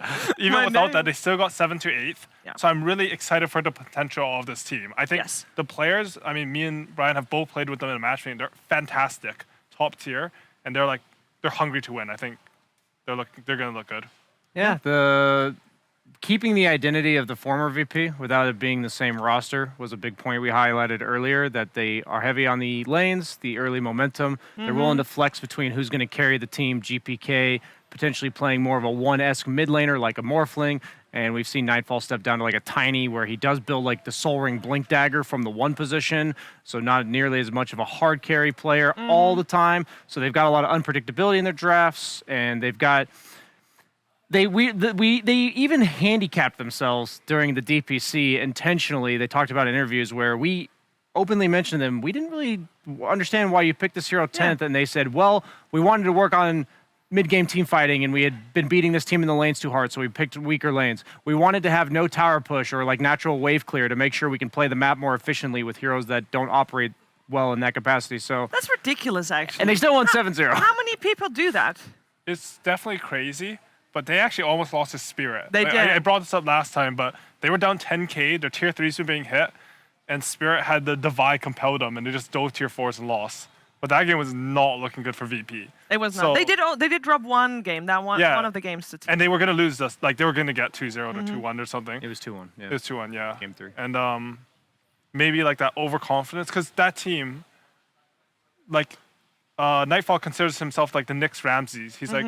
He's a very modern carry, very aggressive. He's really good, but their overconfidence might be their bane. Okay, well, we're going to find out. We are about ready to get this game started again, so let's get ready for Virtus.pro versus Team Nigma.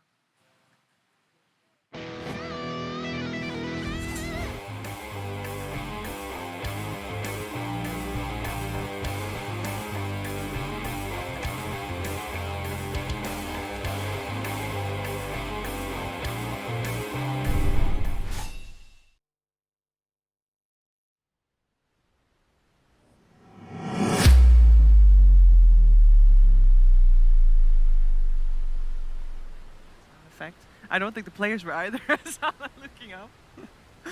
I think the teams look about ready. We of course already had the draft, so there will not be a draft panel for this one. But we are going to refresh your memory a little bit. I don't know if you guys have it in front of you, but I do have it in front of me as well. Asked to make us look bad. Yeah. No. I just wanted to make sure. I was going to share my notes. Oh, the best of intentions were sure, Seaver. It's fine. Here.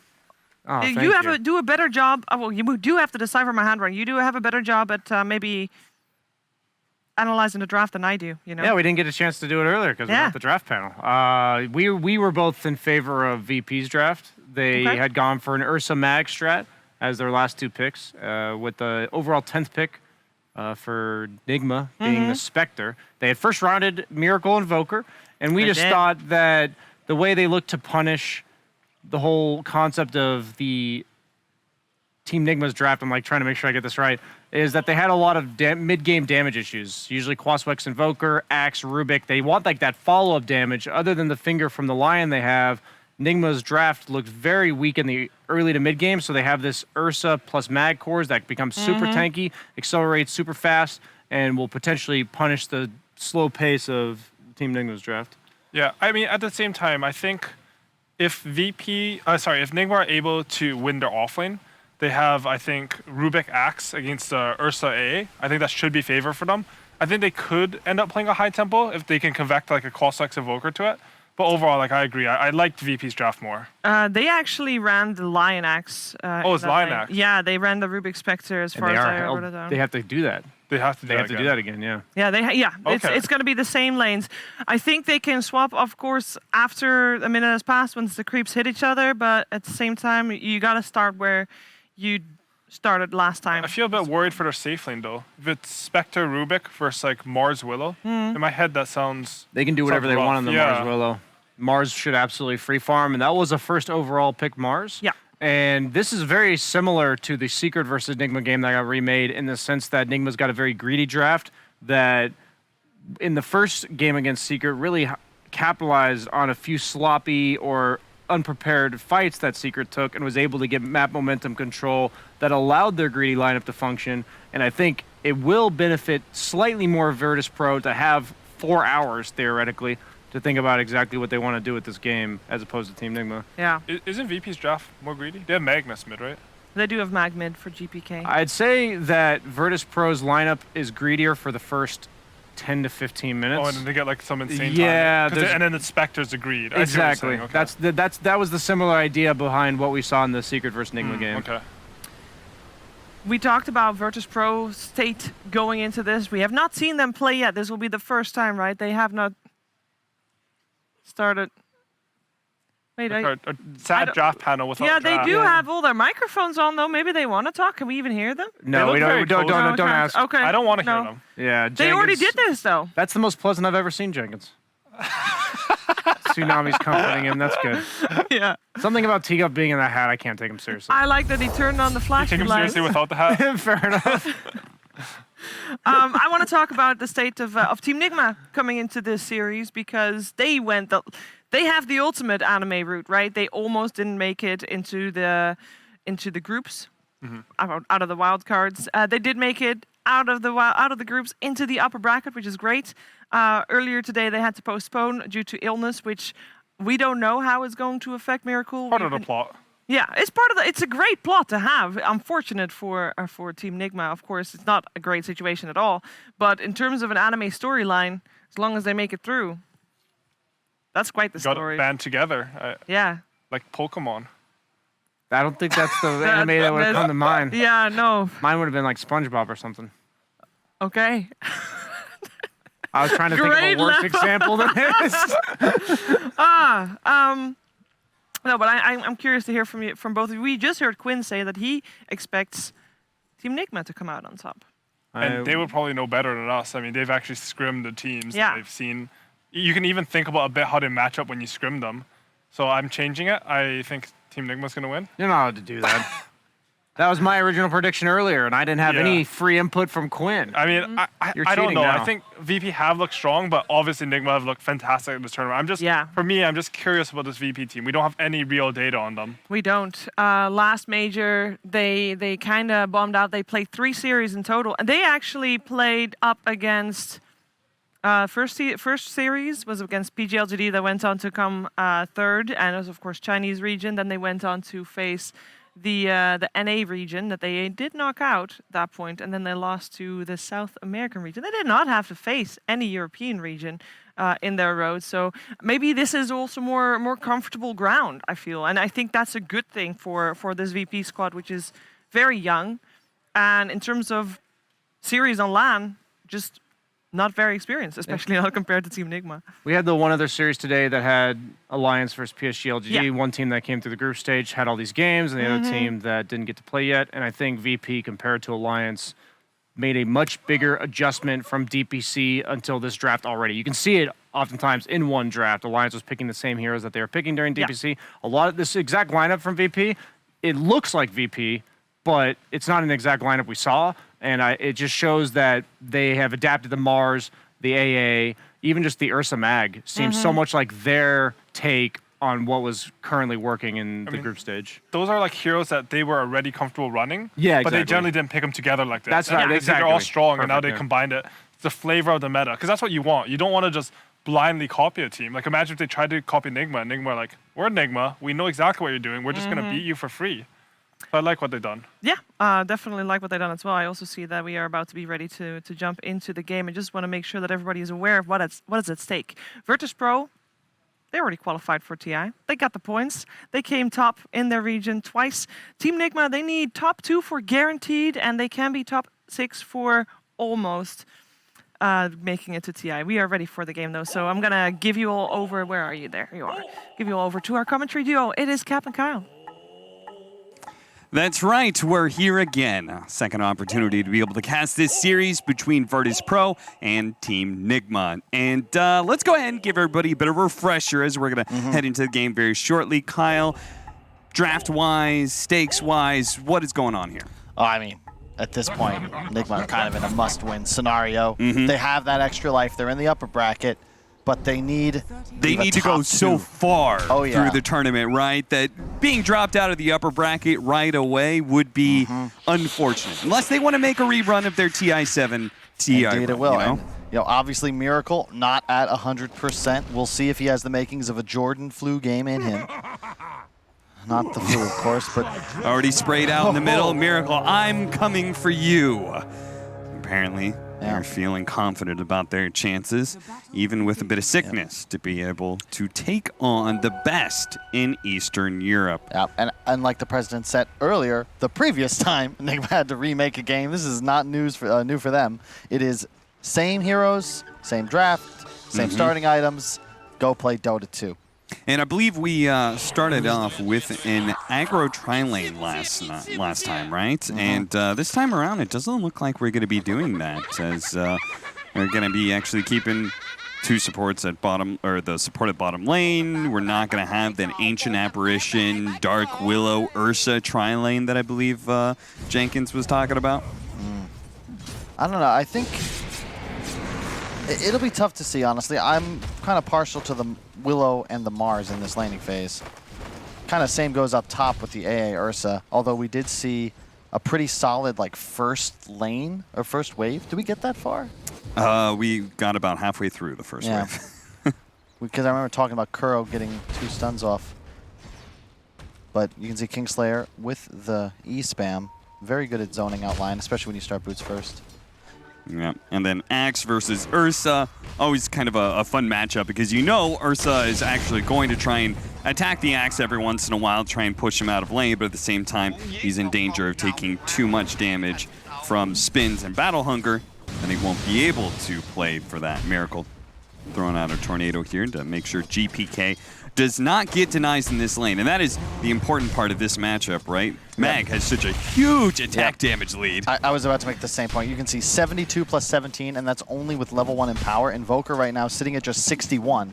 You can see Miracle, he went for the double null starting item build because you need to get more damage to be able to contest Mag for last hits, because in power, unlike a lot of other plus attack modifiers, also affects denies.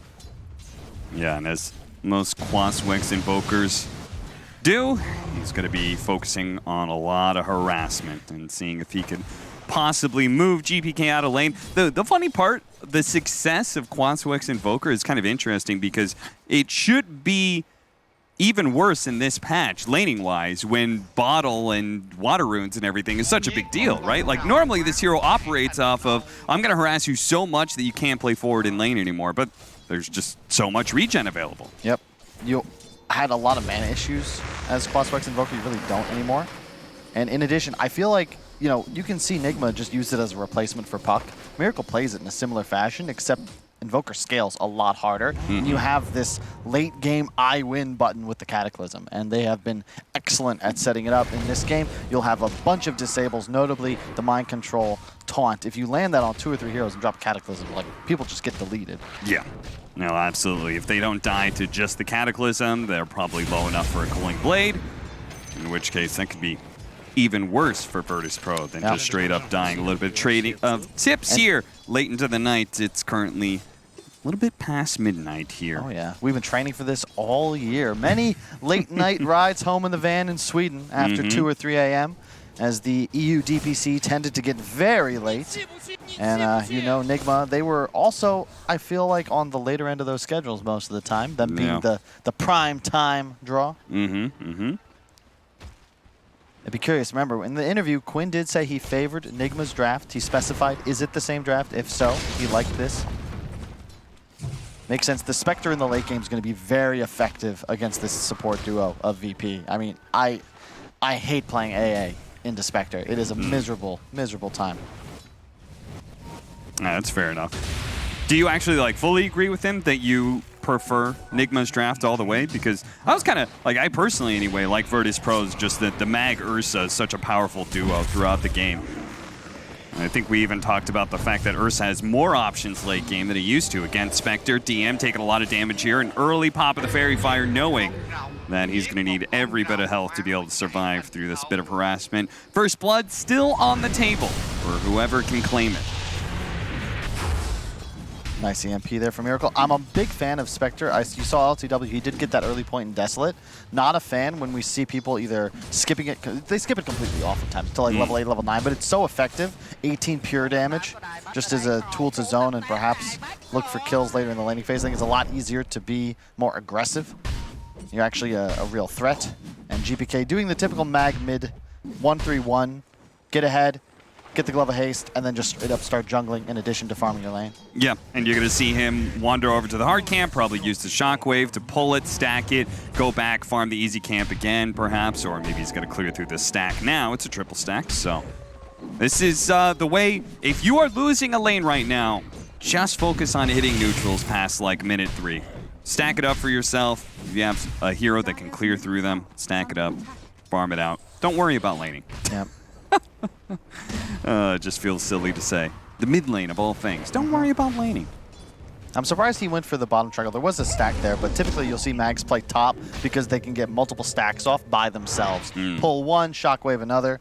It's really nice, but GBK is actually going to go all the way back to base to heal and then come back mid to contest the catapult. Already earn up on Miracle. He's been having a nice mix. I've seen there are games he skips Midas. There's games you see it's actually queued up right now. Some games Vessel into Midas, and I think this game he's got the right read where he might try to get away with it post-earn.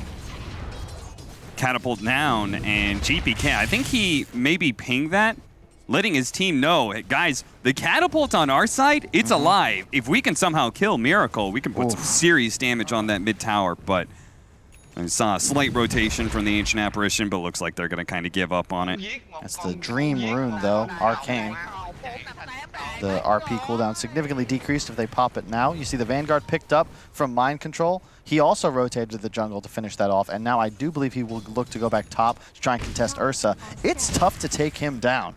If you look at the VP lineup, Ursa, sure, you could potentially chase him down, but who's the +1, right? You're going to drag your Magnus over? That's not really a thing. DM perhaps could rotate, but then you're leaving the Spectre alone. You don't really want to do that either. So I expect MC, you see he's a little low. I want him just back up top, keep pressuring that lane. Force rotations to you, and let ILTW have the space. And it does feel like that is going to be a bit of a problem for Virtus.pro as a whole, is that ganking some of these lanes, these are all just naturally tanky or hard to kill heroes. Axe with the Vanguard, naturally Spectre is tankier than most carries, and then the ever wily Clawswick's Invoker is always a difficult one to pin down. A very chill game, though, so far. You know, you've waited a long time for it, and both teams just kind of calling a truce. You see MC, he's stacked the hard camp, farmed it, now back to base, expect him to TP top. This is about the time we've seen Miracle make his rotations. He's actually ahead of GPK in net worth, which is kind of nuts. GPK, does he have a slight experience lead? Yes, he does, but Miracle's been very content with this, just sitting mid free farming. Yeah, just means that he's been doing a very good job CSing even when GPK was in lane. And now that he's not, he just has to contend with the Dark Willow half the time. Looks like GPK did try and get aggressive mid, but they're also going on DM in the bottom lane right now, making sure they punish this Mars, knowing that he's alone, knowing that the Dark Willow was taking the lane some of the time. They're still going to try and go for Miracle here, but the Shockwave failing to get the pullback there. 8-minute Power Rune does not spawn top.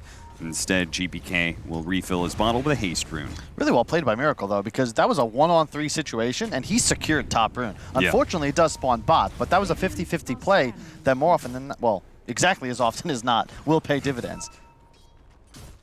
VP prioritizing these power runes, though, because they represent kills. You know, Mag with a Haste Rune, now a threat. He'll likely stay off map, but, you know, bottom lane, there's an arena set up. ILTW, you can see, he actually moved off the lane. The moment that Haste Rune's picked up and GPK's off map, that's a threat. He has to play safe. And the funny part is that Mag is so proficient at being able to hit neutral creeps that GPK can be off map but not lose any momentum in his own farm. So it's interesting and good plays by both sides of the table here. What do you think about this Miracle building up? He was like, am I going to go Spirit Vessel? Maybe I'll go the faster Midas here. It feels like in this slower game where it's 9 minutes in, we've yet to have a first blood. Feels like it's a Midas game first. Yeah, it really does. And the thing you've got to be concerned about is, you know, what BSJ calls the must-win Ursa timing, where 16, 17 minutes in, especially with the Mag, you have Empower, you get Roche, or Diffusal, and you run at the enemy heroes. That would be the concern. I think Miracle's making the right choice if he goes for the Midas, because if you think about it, what does the Vessel really help you with? Yeah, it's a bit of added damage, but there's no real high sustain heroes on the enemy side. Ursa can obviously purge it off himself with the Enrage. Yeah, it's definitely much more important when there is some sort of natural regen hero, your Dragonites, Timber Saws, those sort of things. Exactly.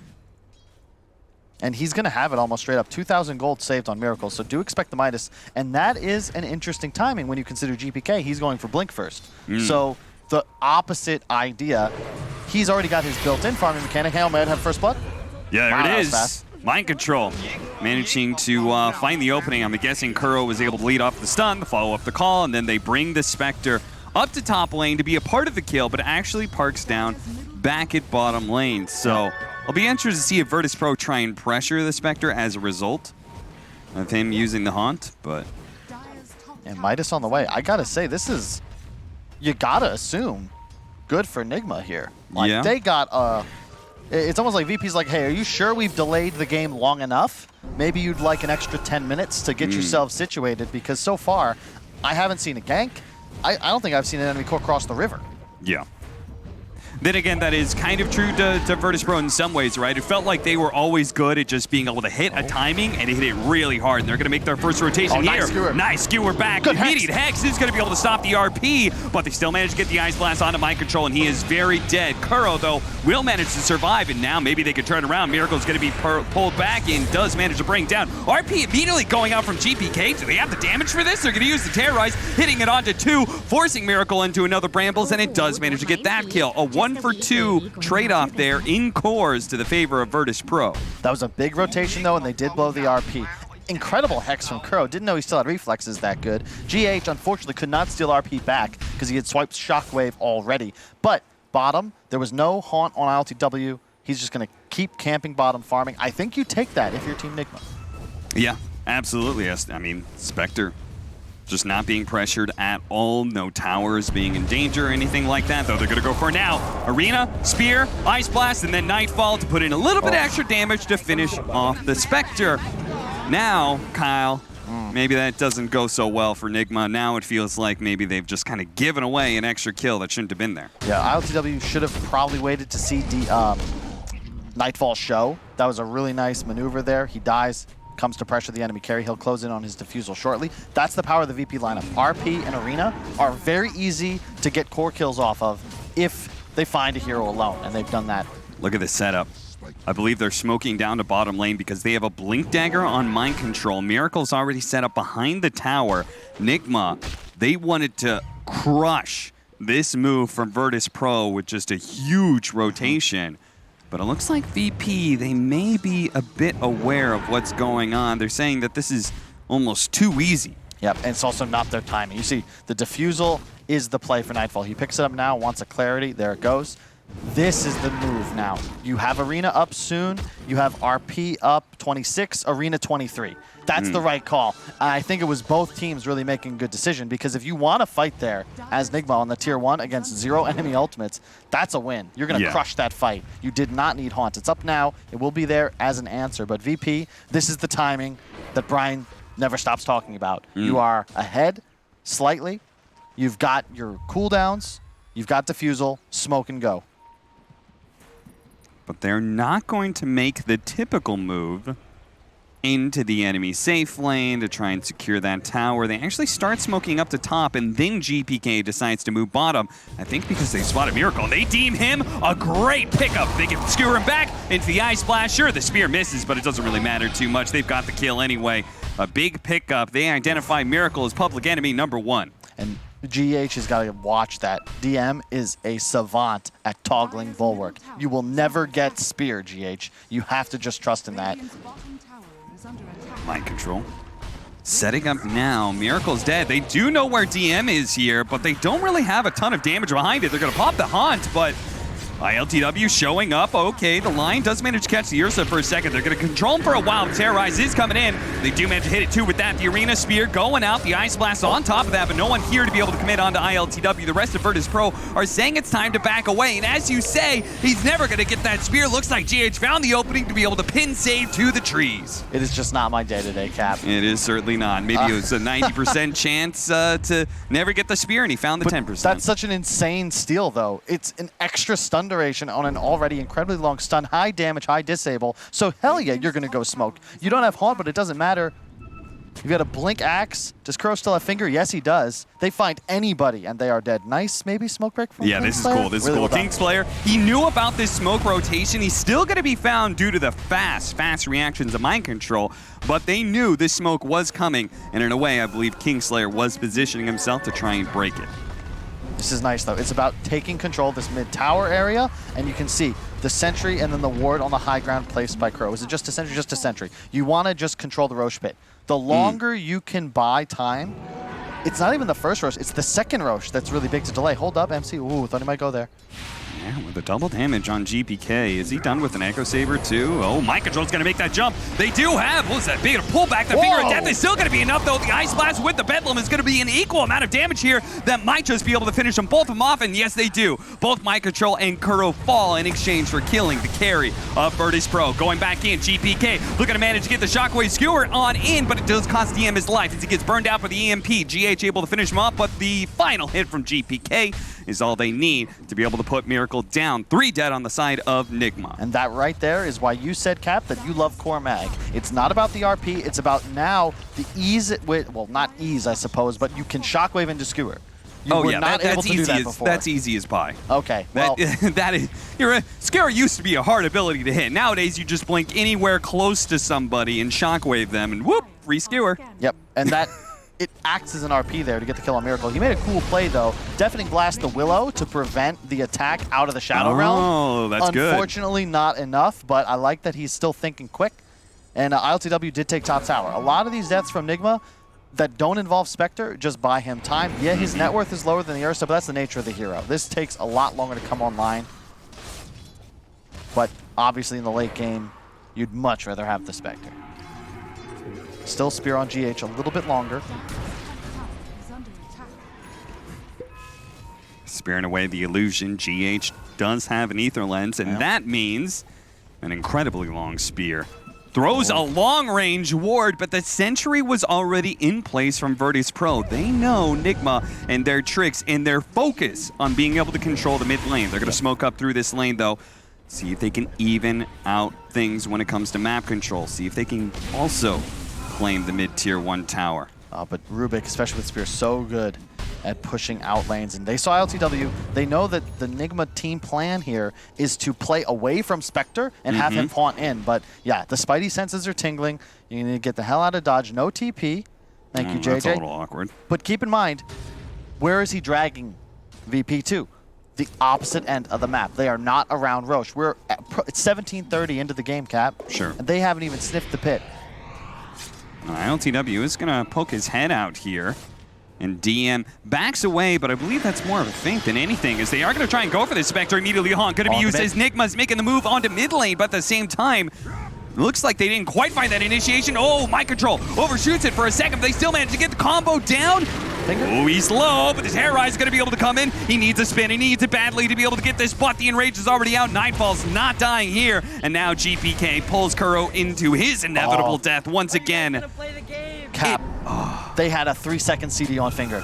Oh, 3 seconds, or they would have almost certainly got that kill on the Ursa. I don't want to put too much blame onto him. Miracle has to go back for this item. My DM, he knows it too. He's like, you came back for this neutral item, and that means you're dead, Miracle.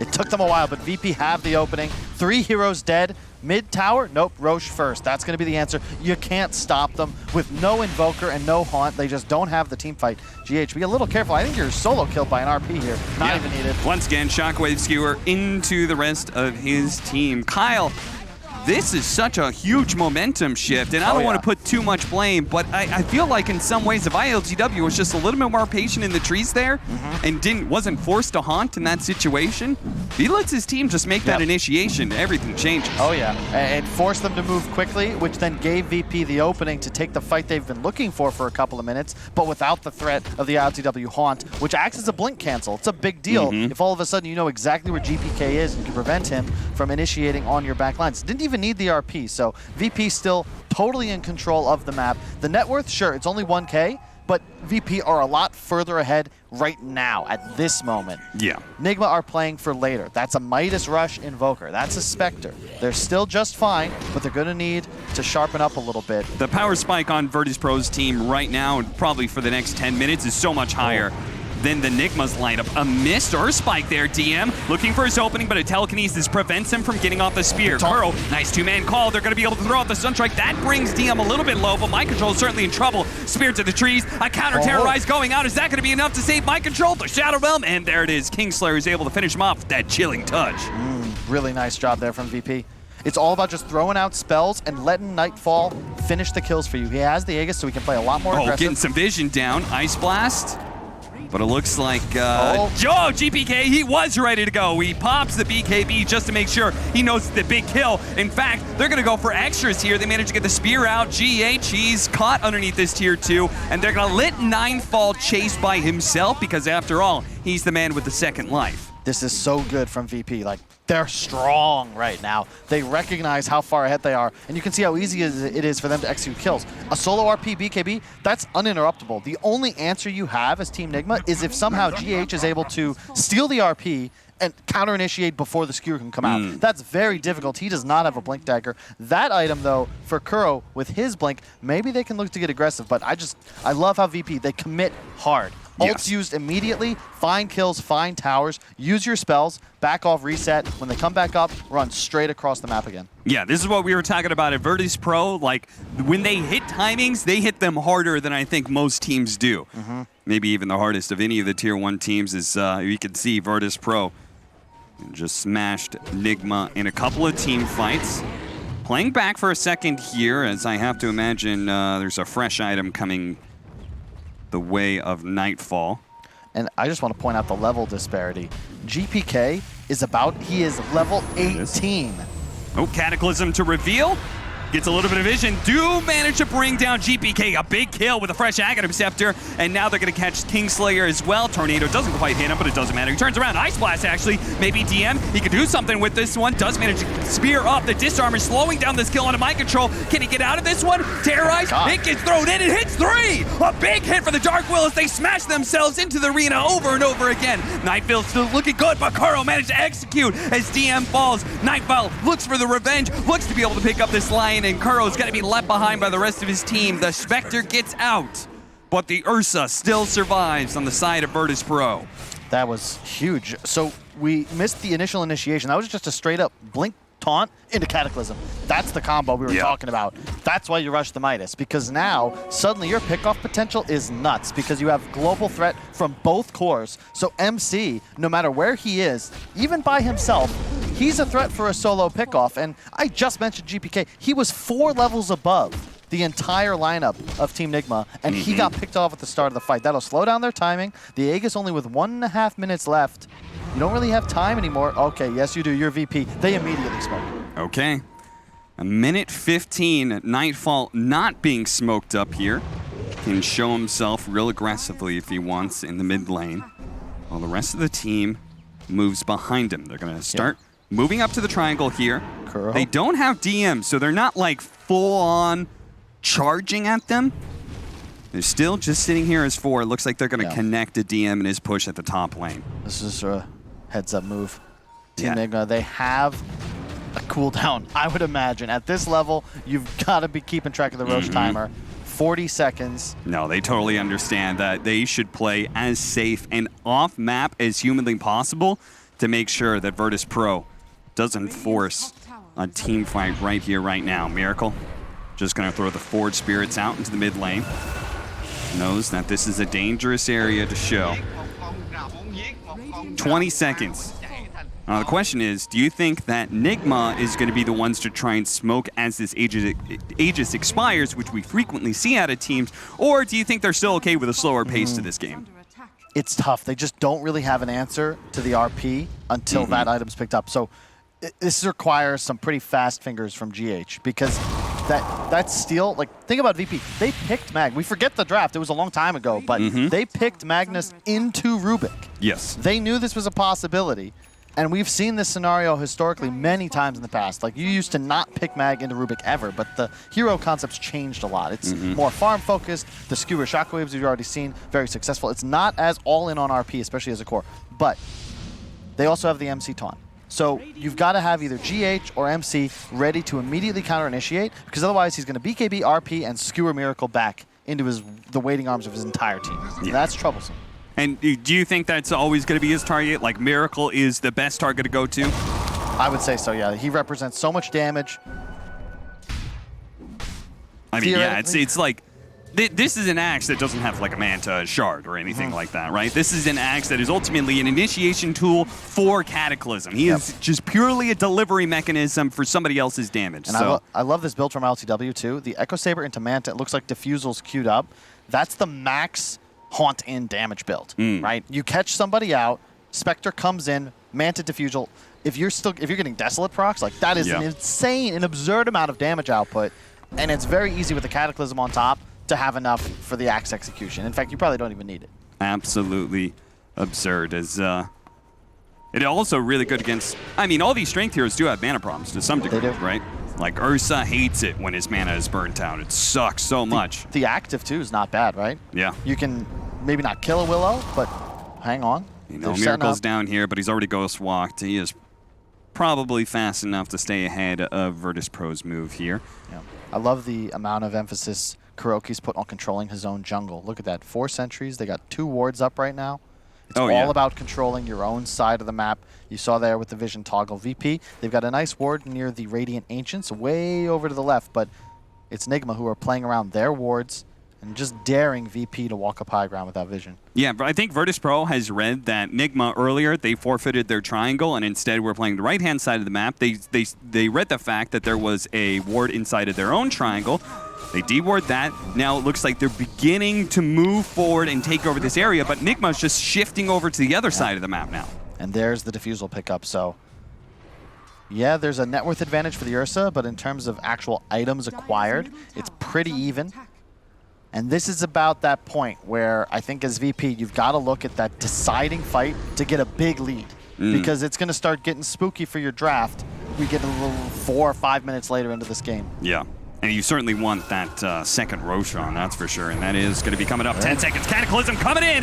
DM blown up immediately. Buyback. They drop every ultimate they have for that one. GPK being harassed by this Spectre. The buybacks coming in from Virtus.pro. They're saying, okay, you used all those big ultimates. Now it's our turn. Really well done, though. You saw that, a double hit. They go immediately in on DM, obliterate him from the map. In the meantime, LTW, he solo killed the AA. He just hops on him, Manta Diffusal dead. There's no save mechanism for him. Nice blink. Nightfall. Trying to get a little damage there before the blink away. Miracle, though, a bit too wily for him. Actually, he did have a Glimmer Cape, but LTW the discipline, man. He had his own dust. Well played. And he's got another one. He's going to make sure this Ancient Apparition is never allowed. If Nigma are always the ones initiating, then there's never going to be an Ice Blast in this regard. No. And that's the way you're going to play it. If they can get one more like that, it looks like Nigma would take a slight lead. VP trying to prevent that because, as you can see, Roshan, is that a spawn up in 7 seconds? Yeah, it is. They're trying to finish up this tier 2 and then sweep back to the other side of the map, I think, in time for this Roshan, but it's so fast. Vision did not linger. They will see it. VP does not know yet. They are setting up on Miracle top. Desolate GPK allows you to do... Oh, GPK, this would be a really big one. Really, really big. If they can get that pick off, then that's the opportunity to do Roshan. He's just out of range. He knows exactly the vision radius, and he lets the illusions take the tier 2 tower instead of trying to take it himself. And that alone, that discipline, is what is the difference between Miracle getting picked off and staying alive to continue and control this game. That is just nuts. You can see Dota very much a game of inches and seconds, or pixels. Rosh up. Miracle now playing with the Blink Dagger bots. He's going to be very annoying to deal with on the side lanes and continuing to exploit the global advantage that their draft has. They take a gold lead for the first time since the laning phase. Miracle shows one more time, just a kill the creep wave, blinks away to the trees, TP's out immediately. Virtus.pro, remember that double buyback. They were supposed to take advantage of a time when ultimates were on cooldown, but they haven't. Finger of Death is back, Haunt is back, Nigma is fully ready to go. You got to be careful too, because now it's ILTW. He's got buyback in his pocket. There's this weird buyback disparity where earlier on in the game, you kind of allow the Spectre to blow his cooldown, buy back and fight him. Now it reverses, where suddenly ILTW, yeah, he'll throw his life away for an objective like Roshan, because you're going to do so much damage to yourself. You're going to use so many spells that buyback haunt in, that's devastating. You don't have any issues rejoining a fight as the Spectre. You got to be careful. All spells are off cooldown. BKB, they were waiting for on DM. Oh, but that's so cool. He's going to get a Silver Edge on GPK. Yep. The only item that provides break used to be Nullifier, no longer. Now, they have that answer to potentially kill the Spectre without doing so much self-damage. Yeah. No, I mean, that's so important for the Ursa, right? Because he can rack up the damage on any of these tanky carries. Ursa can out-carry you. It's just the problem of surviving long enough to be able to do so against the Spectre. That damage bounces right back. It could also just be Shadowblade. He doesn't care about the break to find Miracle, because this is getting very annoying. Oh, I'm 100% going to say it's a combination of both, right? Shadowblade for now, they catch Miracle, they win that team fight. Later on, that turns into a Silver Edge. Maybe not immediately, as it looks like he's going to go AC, but eventually that's going to be a Silver Edge. 11-17, 1,000 net worth lead for Nigma, and it feels like in many ways right now, Nigma is doing a very good job of frustrating Virtus.pro, not allowing them to take that big second objective in Roshan, and may just be able to, if they manage to get the right kind of team fight. Not only is it going to be a dieback on both DM as well as Kingslayer, but also the fact that they could take away the gem on the Dark Willow, take Roshan for themselves. And then that Ursa lineup runs out of steam. Nightfall moving in, breaks the smoke. Haunts immediately going out. They got the vision. Mind Control's going to go for DM. Once again, the Finger of Death, the same combo that killed them before will kill them now. Kingslayer is out. They do have the Ice Blast. That's going out, but it's on a dead girl. He managed to use the RPG, and he turns it right back around. But at the same time, the Ursa managed to dodge that one. GPK with his BKB out. Didn't take any damage during that time. He's hunting out Miracle in the trees right now. Miracle hiding away, hoping that he isn't found. Throws out the Deafening Blast. They see him now. They terrorize, goes out. Save. He's moving into position to try and catch out the Invoker, but he's into a creep wave. They do have their Shadow Realm. Can he put out enough damage? The Impale looking to be able to stop him. GPK's after him. And in the last shot, he blinks away from it. He manages to get out. Meanwhile, IOTW has killed the Ursa. There's nothing left on the Virtus.pro side. That's 1, 2, 3, 4, and a 5-man down from Virtus.pro. Nigma, with a loud scream, just wipe Virtus.pro. Oh, GH, God, what a quick steal. There's no way Miracle survives it. That was a BKB'd mag. Mind Control was there a second or two later to follow up, got the 2-man taunt. And that's huge. That's the fight that they were waiting for. You could see they knew DM had no buyback. They exploited that fact, and they have like a straight up nuclear bomb they can drop on any target they wish. That's huge. Virtus.pro has not found the initiation in like the last 3 or 4 team fights. No, they set that up. You saw the cam on Kuro glancing to the minimap every couple of seconds. They knew what they were getting themselves into. Ice Blast, but he blinks away before it lands. Miracle may not be feeling so hot outside of the game, but inside, he's moving and grooving. 10,000 net worth lead for Nigma now as the rest of the team gonna back away. Say one lane of barracks is good enough, especially with the Spectre late game advantage. They are feeling themselves now. Have the gem. Let's see this one more time. So DM, we have our highlight. He's already been deleted. You see the steal right there. Nightfall does sidestep it, but MC is there. He's still dead though. Yeah. 1 or 2 more hits from GPK, Miracle would be dead. Yeah.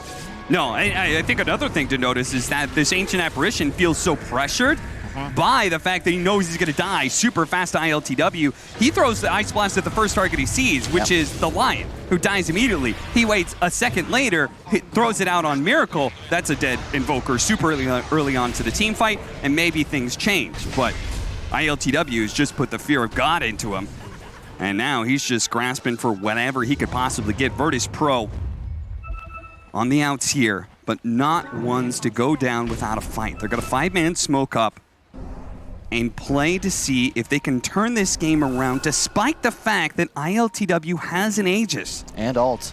GPK, they're gonna break in. Mind Control fights the initiation first with double Cataclysm rating, and that's GPK down. Kingslayer dead as well. An RP that was stolen earlier by GH for style points to be able to kill DM.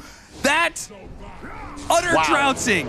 Virtus.pro just got worked by Nigma. I am not sure, as we watch Save go down as well, how you're supposed to team fight into 20 Sunstrikes. Because Miracle launched those within about half a second of each other, and they just straight up deleted Virtus.pro from the map. They don't have any save mechanism. Yeah. Like, is there a force staff on anybody? No, there isn't. So, there's just no save. If you get taunted by Mind Control, good luck, have fun. And Mind Control has been so fast. Oh, yeah. You got to give credit to this man. He's setting it all up, and he is reacting and turning on a dime. The moment somebody shows he's on them, he's hit the call, and then the fight is over for that one person. Whoever gets called, they're just out. Yeah, they've been great. Outpost control, 2 racks, 20k gold lead. Aegis still for another 2 minutes. You probably just wait for the refresher. It's up in 66 seconds. And you just rinse, repeat. Like, at this point, this is the draft. We were discussing it. 20 minutes, 25 minutes, sure, VP, you have got a lead. But the moment you get this late, the graph's going to look like that every single time, because this lineup just has way too much damage the faster or the longer we move into the game. And it's way too easy for them. Virtus.pro going to try this one again. Smoke on out. Ice Blast already thrown out for vision there, but they weren't able to immediately capitalize. DM in middle of nowhere.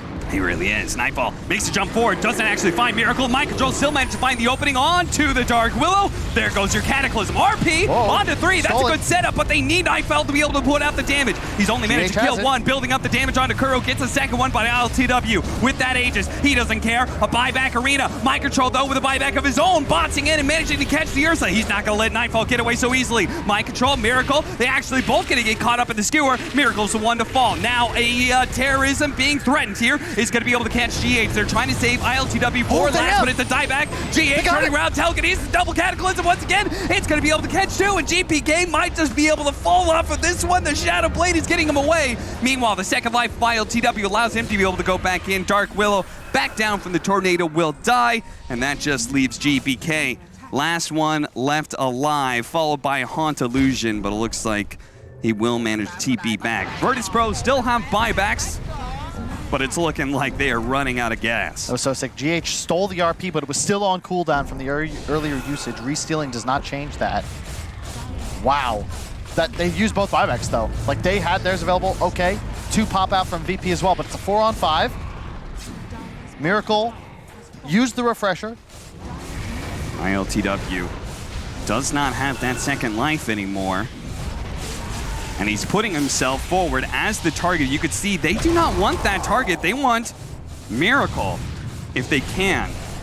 Eon Disc for Mind Control. GPK creating a little bit of a tunnel here for him to be able to jump to the back line, see if he can skewer them in. Finally, they're just going to have to go for ILTW. The all-in onto the Spectre, but that is exactly what Nigma wants you to be able to do. He's still healthy, and their initiation has been ruined. ILTW looks to be able to finish off DM, while the rest of Virtus.pro going to cower inside of their fountain with Mega Creeps incoming. Nigma have taken game 1.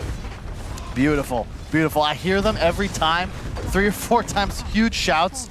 They're playing for so much. Even this win, even winning this series for Team Nigma does not guarantee them TI. We had a long delay, but the boys certainly came to play, and I gotta say, this match, worth the wait. Shout out to that man right now. The hug's going to Miracle. Of course, not feeling his greatest, but a warrior is able to still play on the stage and put on some serious moves and be a rock. And it's all of Nigma. Performed excellently in that game. Again, big shout out to Mind Control for those initiations. Kuro even had some nice flashy moments. Despite being the captain, an old man, he still got it, that's for sure. Indeed, and I gotta say, I'm surprised the VP aggression, not a peep heard for the first 10, 12 minutes of the game. Very slow. Miracle able to farm an unpressured Midas. Crazy. It accelerated that timing. It felt like Nigma, it's 30 minutes in, they have everything that they want. The first time Cataclysm was used for a kill, you got to think VP starts to sweat like, oh, we don't have an answer for this. What are we going to do? Yeah, they didn't have an answer for it, and that just led inevitably to their downfall. Virtus.pro unable to stop Nigma as they continue to build up steam and looking good now that they're in playoffs. Indeed they do. Indeed they do. Thank you, Cap and Kyle. Here to talk about the game. We got BSJ. We got AY 2000. This was a great game. That was top tier Dota. I fully agree with Cap. That was worth the wait, Brian. Initial thoughts. Initial thoughts, we thought the Mars should have done way better bottom. Okay. We talked about him not really playing for the sustain. All the Chinese Marses are going for that early ring of health, and he got bullied out of lane, which made ILTW have a much better start. We also thought Mag would do pretty well against Invoker mid, and if you're getting first round Invokered by Miracle, and he's got free farm and a Midas, that's like almost straight up disrespect. Yeah, I want to talk about that mid lane a little bit before we dive into the rest of the game, Curtis, because that mid lane, you got GPK going into the triangle, going into the jungle. He leaves Miracle Invoker alone. Is that a good move? Because he was building up more levels. Like, I feel like there's something to be said for both, but it doesn't feel like, I mean, definitely not on hindsight, was the right choice. In my head, like, Magnus should win the earlier waves, but I think Miracle was outplaying him. Okay. So from like a deficit, if he stays in lane, he's just going to constantly get EMP'd. So I think it was the right choice to go to the jungle, but Miracle he was just on the next level this game. Yeah, he was. He played absolutely fantastically this game. Yeah, Jenkins pointed out behind the in the back room that this whole fight right here that you're seeing, Mind Control had a bunch of opportunities to blink in and initiate onto VP, but he chose to stay near Miracle because he knew that VP was going to keep trying to target him, and he was able to constantly peel them away from Miracle, creating space for him to be able to get his spells off. So Nigma is just looking sick. I thought VP had complete control of this game, and maybe 15 minutes in when they won that fight mid, turned it into a Roshan, pretty much the exact script for a winning Ursa game, and Nigma just never skipped a beat. They survived through the Aegis. They got that super early Ags on Miracle, and it was just so impressive. I don't know. Once they started taking that lead, was there any hope left for VP? Because obviously they had a little bit of a timing at some point, and then as Cap said, that first Cataclysm that they used into the enemy triangle to get those kills, it felt like that from that moment onward, it was just Nigma's game. And there's always some comeback outplay potential when you have a Magnus lineup, but it didn't feel like that game. It didn't. Like, it felt like as soon as Nigma reached a certain point, and again, like the comeback potential of Magnus definitely less against Spectre, just because the interaction between the heroes. But yeah, no, I don't know. I thought VP were gonna hit a way better timing than what happened. Nigma, they're so good at poking around the map. Fantastic gameplay. Nigma's fight selection it's what makes them the team that they are, and I think throughout this entire DPC, I personally, like DPC Season 1 and 2, forgot how good of a team that Kuroki has fielded in the past, and I'm seeing pretty much exactly what I would expect maybe 2 or 3 years ago from his team in terms of caliber already. And I hope they make TI this tournament, just because I would hate to not see this team at TI. You can just see from their play, it's like, it's not only are they playing very well individually, it's like a build-up of fundamentals. BSJ was mentioning that Jenkins mentioned that Act was like saving his blink to support your backline. I guarantee you that happens in 0 pops, ever. That Act is going for a kill. But because he saves Miracle, they're getting additional kills. They're baiting their enemies further in. And it's not something you think of on the spot. This is something that they've come together as a team to talk about. Like, this is how we want to approach certain aspects of the game. They model their game, they see it in the game, and they react to it, and they just fight really well because of that. Yeah, it showed. It was great showing. I have a technical question in terms of, we had this draft about 4 hours ago, right? And as a coach, I can only imagine that you coach, I mean a player, captain, whatever, you think about it a lot, about how a game like this is going to play itself out. You know you have to go to the same lanes, you know you have to go buy the same starting items. Does it even have an impact that this draft was done so far in advance, or you guys feel like this was... Didn't you find it weird how they had so long to prepare, but the first 10 minutes had no moves? Maybe that's because the first, but like, you know what's going to happen. Because you know they had so long to plan every single lane. Like, I'm going to go watch this game because my read on Dota is bad apparently, because every single lane went the opposite of how I expected. Yeah, we thought Axe would win. Yeah, we thought Mars would exactly. win. And we thought Magnus would win. Like, both of us, because we're both stupid together, and, you know, NA players can't play Dota. I've gathered here in my ramen shop.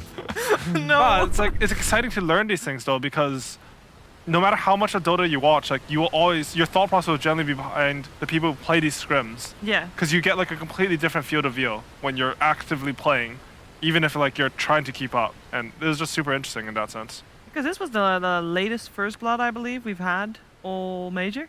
I would it's believe like it, yeah. 8 minutes or something like that, 8, 9. It was at least 850 when you were in the back When it was saying saying, there was like, no yeah. First Blood yet. And I think maybe if you can already kind of know how the lanes are going to play itself out, you maybe wait for the other team to make the moves, and the other team is also waiting for you to make the moves, and then nobody makes the moves, so it's that's weird. just the way it is. I mean, to be fair, the supports were weird at making moves. There are 4 range supports in this game. Honestly, not something I expected from Nigma. In the group stage, Nigma and LGD were very good with the support pairings. Yeah. I mean, Nigma does break that rule with Rubik generally, because Rubik can often act as a melee support just because you have an instant stun. But yeah, it was just strange to see with so much time to prepare. They both like mind gamed each other and decided together that like, we thought so much about this, the lane pressure is better than the moves, and they arrive at this conclusion. I mean, it's kind of funny that they come to the same conclusion, though. So that's, you know, when you have 2 different drafts, they have kind of like different power spikes. Maybe you'd think that VP should have tried to make moves earlier on. They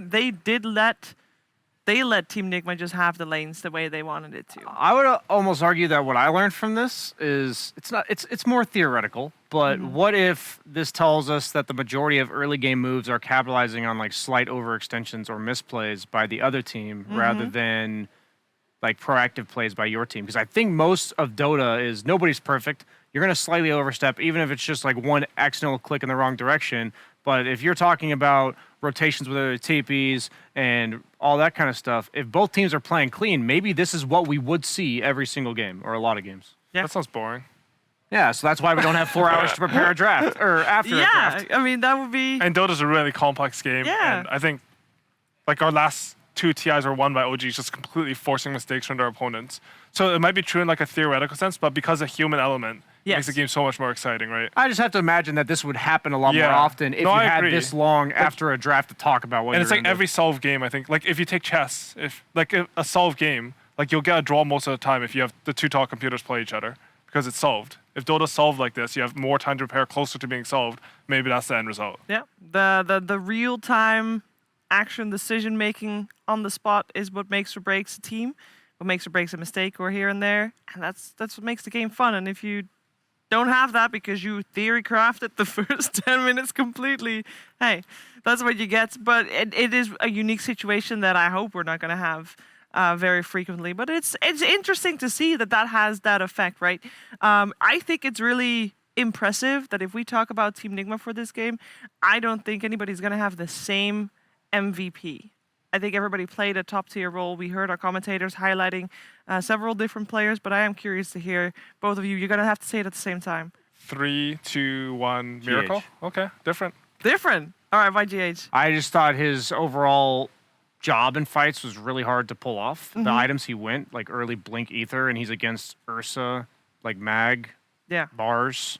It just his team fight impact compared to how difficult I thought it would be. It's not because I thought he had the most impact on all of Team Nigma, but based on how hard his job was to pull off and how well he did, I thought that's why I put him as MVP. Yeah, for me it was Miracle just because, like, I need to watch it still because I don't know how the lane went, but I don't understand how Invoker beats Magnus in lane. Like, he was ahead of... Really good. Yeah, but I mean, GPK is like a top tier mid. He's second in MMR in the world. Yeah, he is. Like, true. He's not an easy person to beat in lane. And Mag is his comfort. Mag should have like 20 base damage on him too. Yeah, exactly. So I'm just really impressed. I mean, I know Magnus went to the jungle, he farmed some stacks, but in theory, like, you should get more from that than like just the lane. And I think because of how the lane went, GPK had to go for Blink Dagger first, which completely changed the outcome of the game. Just slowed him down, right? Yeah, and slowed him down a lot. That means that Team Nigma gets more chances to get their timing online, and we saw what happens when that was the case. Yeah, maybe if VP got an earlier lead, was able to hit their timings earlier, we would have had an entirely different conversation, right? They would have had a bigger lead before Team Nigma got their start to the game. I'm very curious how to see this series develop, though, because Game 2 is, of course, right around the corner. And I mean, was this a drafting thing? No, not really, right? You're, like, how are you gonna think about this game to adapt for Game 2? Yeah, I don't know. I don't think you overthink it. I think you just both teams kind of just run it back. I know I harped on the Mars Ring of Health, and we'll never know exactly if that's like a big thing. But the fact that he got bullied out of lane in a lane that he shouldn't could make this game simply unrecognizable. And that's the crazy thing about Dota. And even if we theorycraft drafts and these teams talk about what they can do better in Game 2, little occurrences like this are going to happen. And I don't think you should overreact to anything that happened in Game 1, because I think both teams brought a pretty well thought out game plan. And I think it was more so Nigma. One of the few games, by the way, that I've said this about for the main event, clearly outplaying VP, not VP really making mistakes. Just sick play. Yeah, I think VP should make moves. Like, I know, like, the players probably know more. Like, they thought about it more than I did. But I feel like VP, when I think of them as a team, I see Nightfall rotating mid at, like, 6 minutes. I see supports, like, collapsing into the silence. Maybe it's because the lanes didn't go as expected or something. That there's always some, like, minute details in the background that inform your decisions in Dota. But they're the CIS team. They have to be aggressive. Like, I can't see it the other way. Yeah, they opened with the Mars AA, so in the sense that you would have seen more, like to see more from the Mars. Maybe this time, don't prioritize him as much. You can wait with him. I mean, he lost his lane, so I don't think we got to see Mars in this game. He lost a lane. Like, Dota's a strange game. When you lose a lane, you're supposed to win, or at least go even with. Yeah. Like, it completely changes your pace of game. I think, BHA, what were we saying about Mars, comparing him to Legion, I think? Oh, I was comparing him to Legion in that he's a hero that past like the 15-minute mark doesn't usually farm all that much. So his like first early game, he either is going to be super dominant, snowball, and get like super early blink Yules or some damage item, or he falls off like a freaking rock because he has no time in the game to farm. Because you can't, if you fall behind on Mars, you can't farm and fight because you don't have like the proper mana sustain items, then also the utility items that allow you to execute your abilities to sustain on the map and participate in fights, which means that you end up with no farm because in the competitive Dota, you have to choose the fighting over the farming. And like, if you have a good start, you'll choose that fighting, but because you have that early hood or whatever too, or whatever items you said, you'll live through the fights and you get your farm because you're taking, the farm you get is when you take farm away from your opponent or you win a fight. You're just like pushing forward on the map. Like we saw this game, because DM didn't have that laning stage start, he didn't get those items which snowballs, and then eventually like, you're basically a single target hero. Like your arena, I mean, he had good plays because he's a really good Mars, but he wasn't like, as wealthy as he should have been. Yeah, it wasn't casual. Yeah. You know, like when I'm ahead on offlaner, it's very casual how I get the kills. He had to like clutch it every single time. Yeah, and you're just 3 spells. You blink, arena, spear, God's Rebuke, and then he would die instantly, and that's just not going to result in a core Mars. We're going to see if we can have a Mars first phase pick again, or maybe this time we'll have something different because the draft is right around the corner. Let's go to Game 2.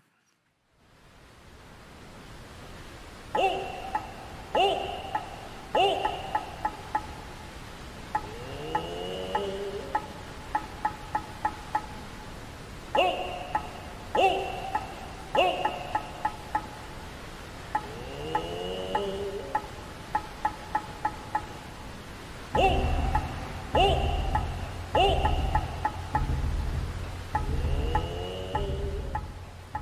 at that happy boy. Look how happy he is to talk about a draft. We had to wait 6 hours for this moment, T. It couldn't have come any quicker. How do I turn the lights off? Beautiful stuff. Yes. What a hell of a game. I'm seeing Miracle's channeling his inner invoker, because boy, if he looks that good, that was, I mean, like you said it, or Brian said it, and Brian said that you said it, and then Owie said that Brian said it, that you said it. Hell of a game, Jenkins. Hell of a game. Hell of a fights for GH. Honestly, two games in a row that are just absolutely insane. Yeah. If anybody was feeling sleepy prior to these games, you aren't anymore. I mean, that's just, I tweeted it, and it's, if you try to quit Dota and you watch a major, there's no way you're gonna not load up Dota and then play at least one pub that night and then get parentheses and then quit. Are you gonna play Dota tonight when you get back? Absolutely. There we go. Doesn't matter what time I get back. I'm playing some Dota. What a professional. So refreshing. Are you feeling refreshed too? After a performance like that, how could you not? That game, like, I think we have to realize that I don't know if there's been another game where the draft has occurred and the teams have had that many hours to really sit on the draft, you know? Like, think about it, VP, they're like, this is how we're going to play it. Nigma, you know, maybe mind control. Nigma's trained in that. I mean, they're the experts on that in the field at this point. They've done it before, like, run all and they did it again. This is like all the simulations have been run on this single game, and that's why it's so amazing. Like, maybe we need to draft in the morning, play in the night, you know? I saw Brian did a YouTube video, and he tweeted, and he's like, I'm so sorry, Secret and Nigma had to go through that. But this was such good content to see the same game replicate. Yes. It's like, it's never going to happen again. Bam! Yet, here we Happen are. again. Same team, yet again. Nigma are prepared for this kind of thing. What a story. They always win, too, off of it. What a story. Now what do you do, though? This is a Game 2 situation. VP, they're going to be angry, because if I was putting any emphasis on the previous first-place DPC winners that we saw, South America and North America, it's night and day between game number 1 and game number 2. No ping, we're looking paralyzed after Quincy Crew obliterated them in the lanes. And then I was like, that's it. It's curtains for South America. Yeah. Then they come in, game number 2, completely different dynamic. Then game number 3, it's back and forth, nail biter, finisher, and Quincy Crew end up succeeding. And now, Nigma are also looking for their berth into TI. It's not going to be as simple as just winning one BO3, though. They're going to need to make it to grand finals if they really want to secure it. But as the tournament develops, all these other contenders may start to fall, then maybe they only need top 6. Maybe they only need to win this one series to get them enough points. True. We'll see if VP are going to give it to them. I think for VP, you said coming out swinging, they might be angry, and let's go a bit more kind of draft speak here. Timbersaw wasn't really touched in the first phase bans. I think Timbersaw is an instrumental hero for Virtus.pro and their success. And maybe respect the Luna, but picking the Timbersaw early could also be a comfort, because when you've played a game after such a big absence of time during the draft to the actual game, you can also kind of lose focus on what your actual prep was and kind of what rhythm and beats you really want to get into. That's true. This is a very unique experience, right? Yeah. So yeah, I think Timbersaw and maybe going back to just full-on comforts of VP could help. Do you think Luna's that good against Timber? Because I feel like in lane, Timber does perfectly fine against Luna, and then in the game, like, you get a hood by the time she's ever gonna magic DPS you down. You got a nice timing versus her, I think. I don't think it's the worst thing that you have to think about. I think the main thing is the fact that Nigma has confidently run it on like pick 17 when they've seen a Timbersaw. Against beastcoast and EG, they both run the same strat. Okay. I think it's I got you. But again, it's early days in the draft. Nigma banning out the Viper to start with. I notice every single DPC team against VP, it's like Enchantress Timber are the bans. Like, every single game, they do not want to give them these heroes. So it is interesting to see them have the opportunity and not take it. Also, it's worth mentioning that due to the circumstances over the delay, VP do have no draft penalty, and Nigma have a level 2 draft penalty. Okay. So, some retribution for us waiting, but Nigma seem like they know what they're doing, because they have played already 29 games, you said, T? And that was, what, their 30th game? This was their, for Nigma, let me just triple check that. Their Chieftain, 26 around. 26, Still okay, so many compared to VP's their way up. 1. And just to clarify in regards to the penalty, that is simply the bonus time that the team gets. So after the mandatory time you get allotted for a pick, you have an additional pool of like 2 minutes 10. So Nigma's losing a little bit of that. You know, I think for a lot of games, not to downplay the lost time or whatever, but I do think, at least from my experience in a lot of games, the bonus time that you're using is usually for kind of talking about the picks that you've already thought about. You know, it's like 1 in every 3 games, 1 in every 4 or 5 games, maybe even, where that would actually make you have a worse draft. And like, you know, when you do use the bonus time, it's effective, but it's not really that often that you really need it. It's just for deliberating on the same picks. I will say that that's assuming that there are no curveballs thrown in draft. You know, if VP That's starts to true. pull out some cheese, then you might need to start dipping into that reserve time and be like, oh geez, save 4-position Huskar Wind Ranger that we were talking about 6 hours ago. Yeah, make them think about it, exactly. And then they don't have the time. Although apparently, Just kidding. it looks like the draft. neither team has any time according to their They should go to bed. No, but this is why I think, you know, obviously TrueSight and all these kind of documentaries about Dota are so amazing, because you actually get to see the players' reaction to the picks. Like, you think about, oh, they're spending a minute 30 on this pick. It's like, in reality, is it actually them complaining about the hero? Are they kind of strategizing? That's the raw emotion is always so much fun. But either way, we have a very quick draft here. The Mars TA, of course, we heard earlier about how Virtus.pro, even though they haven't played many games, the kind of the scrim talk around shop around lunch was, of course, that they are a big fan of the first phase TA, just like every other team at this major thus far. And China's favorite response to first phase TA has been Razor. I think that's been their go-to counter pick. I think it's met mixed success, not necessarily guaranteed, but it seems deliberate that Nigma's going to first phase it. That's been Nigma's response too, and they even do this with They've done this with Enchantress before, and I think Gov said it really nicely in a previous panel that if you actually pick some hero to play with the Razor and run at the TA's lane and run at the TA in jungle, then it looks incredibly good versus the TA. And Enchantress, that solves kind of both of those things. If you show up to a TA's lane and you slow her, the TA is going to die, and then it's also a hero with the creeps that can run into the jungle and be annoying for a TA. The key thing here is, though, building on top of that, it's the fact that if the TA and Razor are left in like a pure 1v1 matchup, the TA can play around like an early boots, disconnect from the static link, and still farms fine, because unfortunately, with how the mid lane works, if you can't play the lane, where do you go, Jenkins? You just go jungle. There you go, you just go to the jungle. So that is kind of be where it is key that Nigma is able to play out their side lanes quick enough to then collapse into mid at an efficient time to then truly stop the TA from farming both lane and then the jungle. I think this Mirana hero in general is very underrated. It's got a really high win rate on Dota Pro Tracker, on Dota Buff in the higher MMRs, and I think a big reason why this hero is decent right now is, you know, the arrow's great, the scaling is good, the Ags is good, earned, all of these items I think are fine. But it's more so the fact that the ultimate lets you disengage from bad fights. And in so many of these games that we've seen in this major, the game is determined by fight selection. Brian was talking about it, like Nigma is particularly good at this.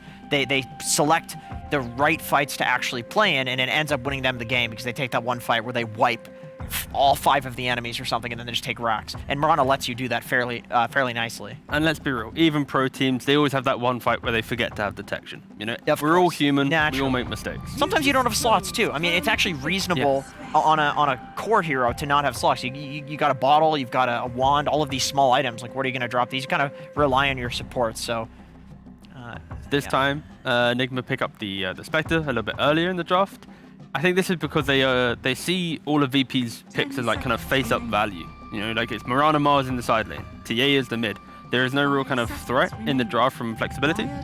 Therefore, they are confident to pick these heroes. Wow.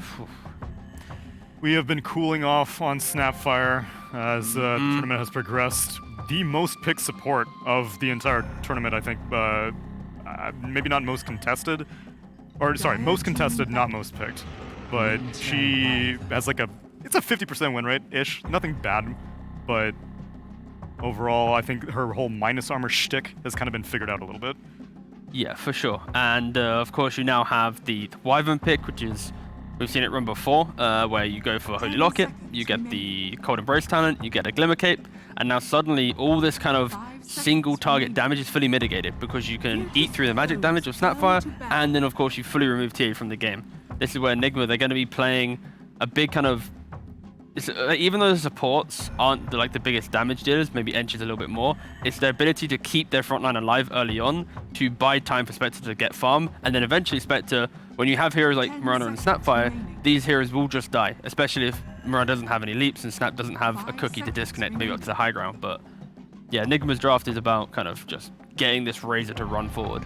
I've definitely been criticized by many a Mirana player for having Wyvern against it, because Cold Embrace is kind of like a, hey, would you like to arrow my teammate for free? I mean, it's the detection thing again, right? Cookie and Spear as well, right? These are 3 skill shots that you can set up with the Cold Embrace. But we were talking about Disengage, and Wyvern is one of the best heroes in the game at doing that. I think, once again, this is why you see this hero with such a high win rate, is because everybody's just group fighting, and you can just take the bad fights and make them good with one good Winter's Curse. I guess the main thing here is the fact that Nigma, right now, they are playing around the Ench creep being their front line and Razor having maybe an early BKB.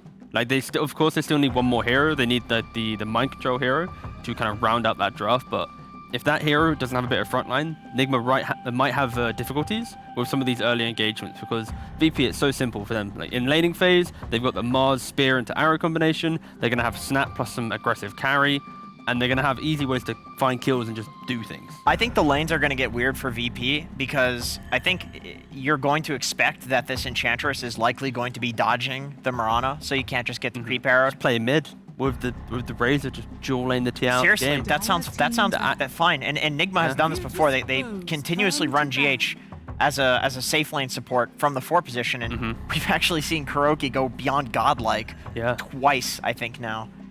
So this kind of 4/5 Enchantress, 4.5 Enchantress that he plays does seem quite good in this game.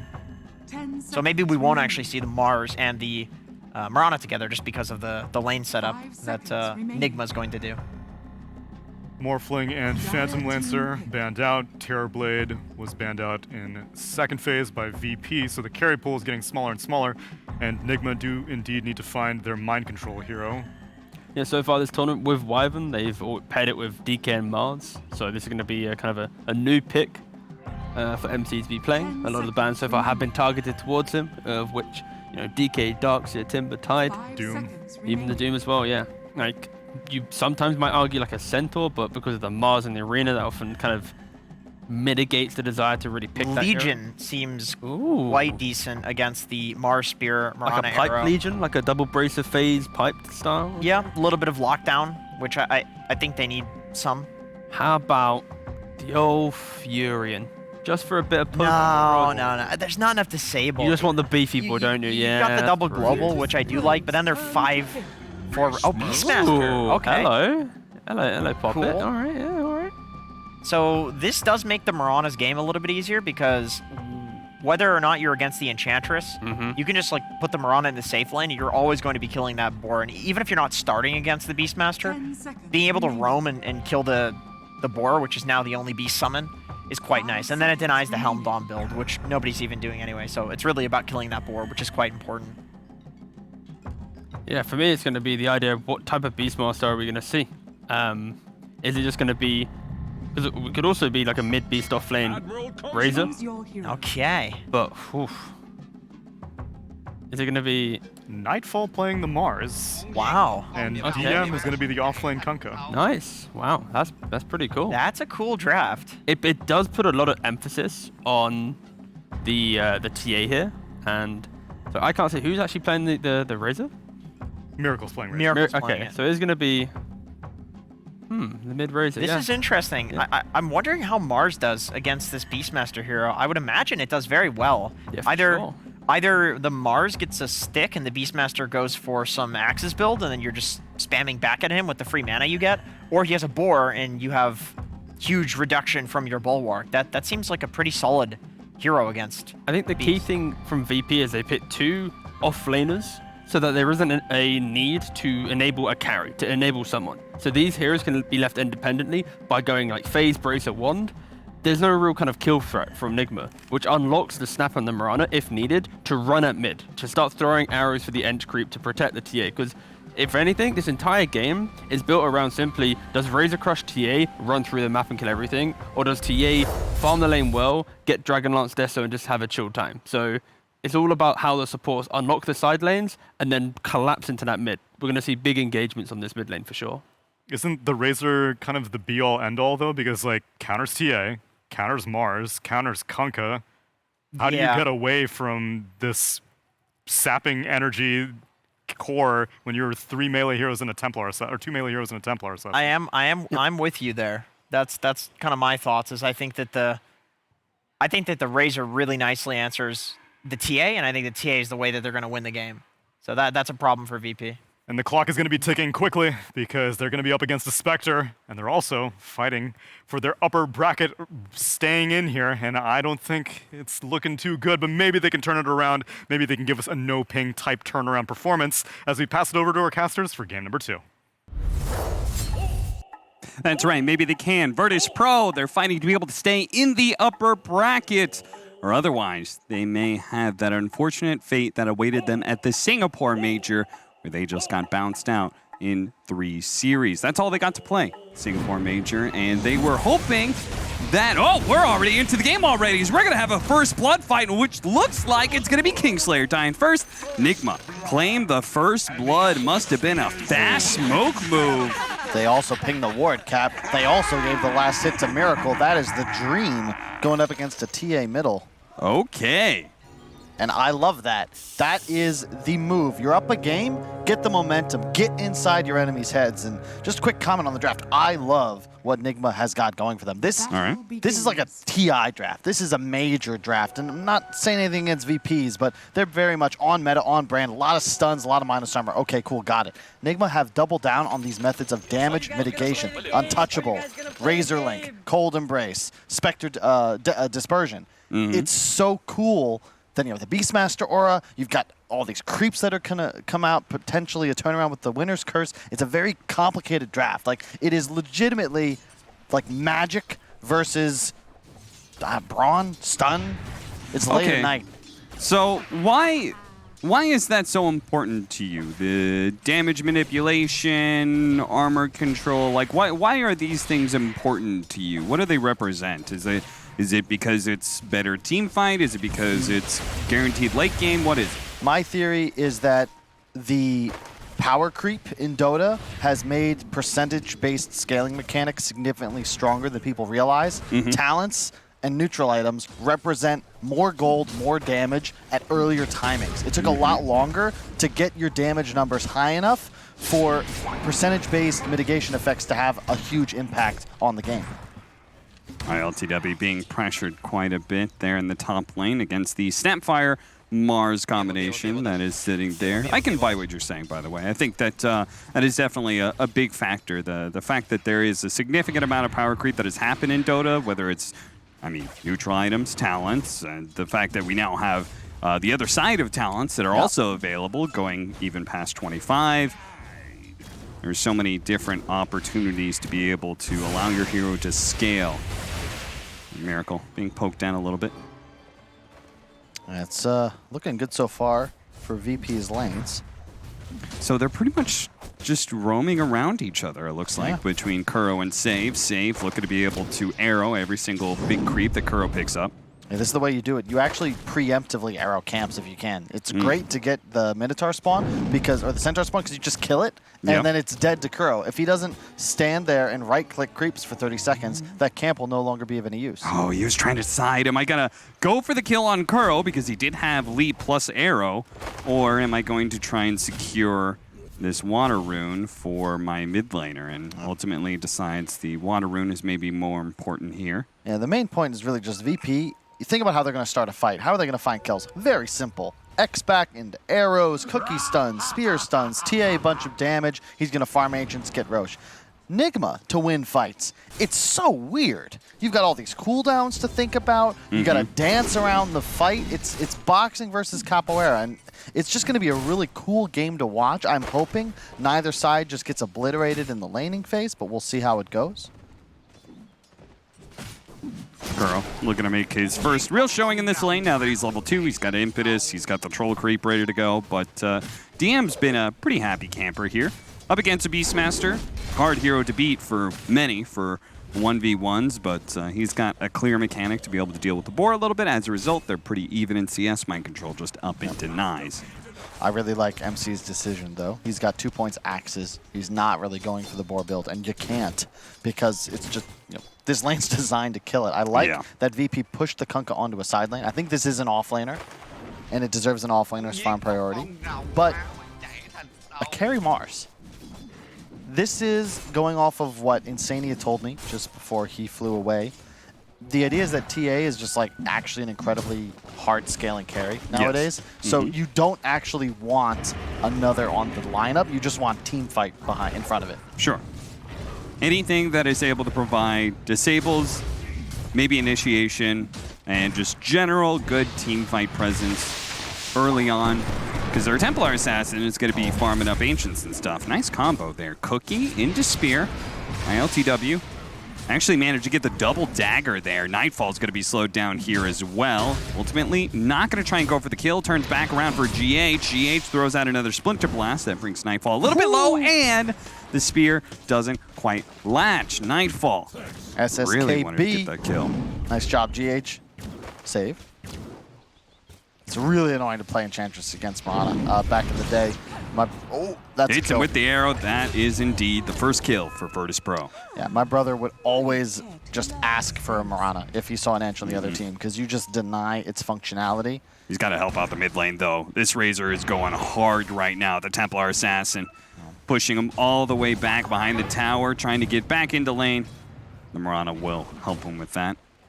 Tops going equally well for VP, though. I like that Nigma addressed the TA immediately. This is a mid hero. We're going to pick a Razor and just look to one-to-one counter it in the laning phase. Razor also very good at invading jungle, especially once you hit level 6. You just run in, find a link. Trouble is, top lane, GH. Yeah, they're trying for GH once again. Nightfall realizing he's going to just have to TP away. This Spectre is actually proven to be kind of a problem for them in lane. GH may eventually die. Oh, actually a miss happening, and Kuro is going to come in here.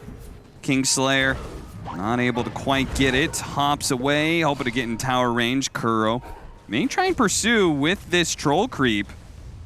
He's going to need a couple hits. There's Fairy Fire and the Wand left, so ultimately Kingslayer, I don't think there's any way he can die here. This is such a fun game to watch. Like, this series, even right now, 6 minutes in, it feels like one of those chess grandmaster matches that Aoi was talking about. Dota, not a solved game, as both supports just kind of move around, try to find a place. No team with significantly worse lanes. Both have a pretty clear win condition. Very similar to the first game, where Nigma, into the late game, their team fight should prove overwhelming, whereas VP, if they just hit a timing, they get Roche, they get BKBs, you can easily snowball a game in a 2 to 3 minute window. Now, what do you think went wrong in that last game where Virtus.pro was supposed to hit a timing and they were supposed to kind of take over the map, but it felt like they got stalled out by Nigma? What went wrong exactly? Like, was it about map movement? Was Nigma just doing a good job of staying away from Virtus.pro? What was it? I think the first 10 minutes definitely hurt them. Like, there just wasn't enough getting done. Okay. I'm not really sure. I'd have to watch the tape, right? Because it looked good for them for a while. They had that really nice move around the tier 1. They kill tower, they kill a bunch of cores. I think that they just didn't push the envelope fast enough. Yeah. Like, it didn't even... they just didn't get enough done. They're going for the kill. Whoa! And a bit of miscommunication there, because they actually read that Miracle was coming over. So Kingslayer, Nightfall made the call. He's like, no, we're backing up here. As the cookie was fed out. As a result, Kingslayer, the one who wasn't up to date with what was going on, is also going to be the person left behind. Big TP bottom, but MC, oh man, he feels it coming. He has a Vanguard. I don't even know if this is a kill, but they're trying for it. 1 point arrow, 2 points Starfall. DM trying to set it up. He has the boat, but I just don't know if you can kill this guy. Gets the roll. Oh, the Winter Wyvern. They're actually going to be coming in. The arrow instantly landing onto the Winter Wyvern, but is that going to be enough to be able to save DM? The boat's coming in here. That'll help him be a little bit tankier, but it feels like the damage has already kind of been done, and it's building up as the axes continue to hit. DM turns around and does what damage he can, and also lays out the X to make sure that save can get away safely. was a big part of it in the last game too, if you remember. A lot of pickoffs. And really, maybe it started with that pickoff on GPK mid, right? Yeah. He's 4 levels ahead, dies immediately to the Cataclysm. So you don't have that answer as Nigma here. You don't have some crazy power spike where you can just suddenly auto-kill an enemy. Sure. But they have a much better laning phase. Their draft is a lot more geared for the mid game, and so far they're off to a great start. And look at the warding, too. Love this. Crow did a little run through top before this move, so they have incredible vision for their top safe lane. Well, one of those wards was actually laid down by Miracle. He's not going to show himself onto GPK here. GPK instantly TPing away, but not too far. TP'd onto the tier 2, so we wouldn't totally ruin his farm game here, but he's still being kind of zoned out by all of Nigma. They're just moving around this mid lane constantly. This is called denying a triangle 101 as Miracle now continues to farm TA's map, and the wards help them. Like, they're not even playing in the mid lane. GH, you can take that, nuke it with your W. We're going to deal with jungle, and they have such great vision up here that they can just play in between tier 1, tier 2 if necessary. VP, the downside of this draft, if they don't have Mars or Kunkka, they don't actually have real kill threat. Yeah. You can't auto-land a cookie or an arrow. You need setup. I will say that I think that is something that has allowed Nigma to be able to win so many games, is the fact that they have a stronger, it feels like every single draft they build up, they seem to always hit a better timing in threatening this mid lane. Miracle bounce it away from the support of Save. Is going to be given a cookie here. They're just hoping to body block him up long enough that Nightfall can land this combo, and they do hit it. Ultimately, Miracle will die to a 3-man rotation from Virtus.pro. But look at the space, right? GH, yep. Farming, stacking, top lane, ILTW free farming, bottom lane, mind control free farming. So that was all Miracle. He forces 4, technically 5, because you did see DM shade over to rotate into VP's own jungle. So job done, really. Yeah, and they have all the information that all those heroes were there because of all their aggressive warding that they have, the 2 different wards in the triangle right now.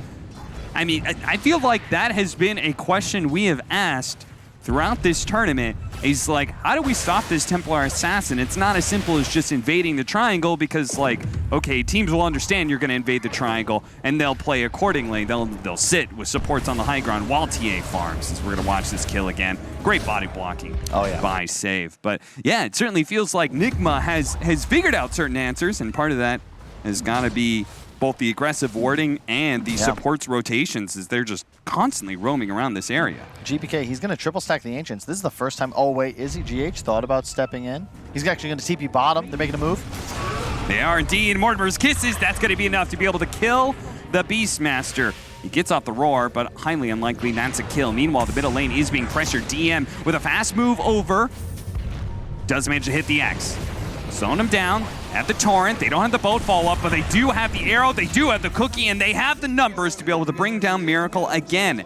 Nigma are trying to force him all around the map, but this time it feels like Virtus.pro is beginning to keep up. They are no slouches. That was a very quick move. They get the kill bottom, and immediately they're setting on middle. Winter's Curse immediately with the TP coming in for the Beastmaster. DM gonna take a decent amount of damage here. Now the Han coming out. The cookie doesn't quite get him over the lip of the edge there, and the Torrent will not save him. Nigma returning fire as the siege on the mid towers continue here.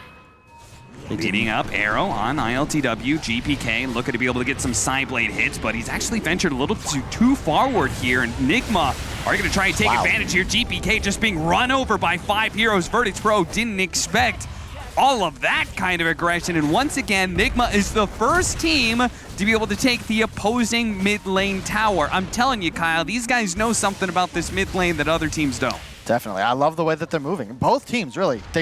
This is aggression. This is calculated. Great setup.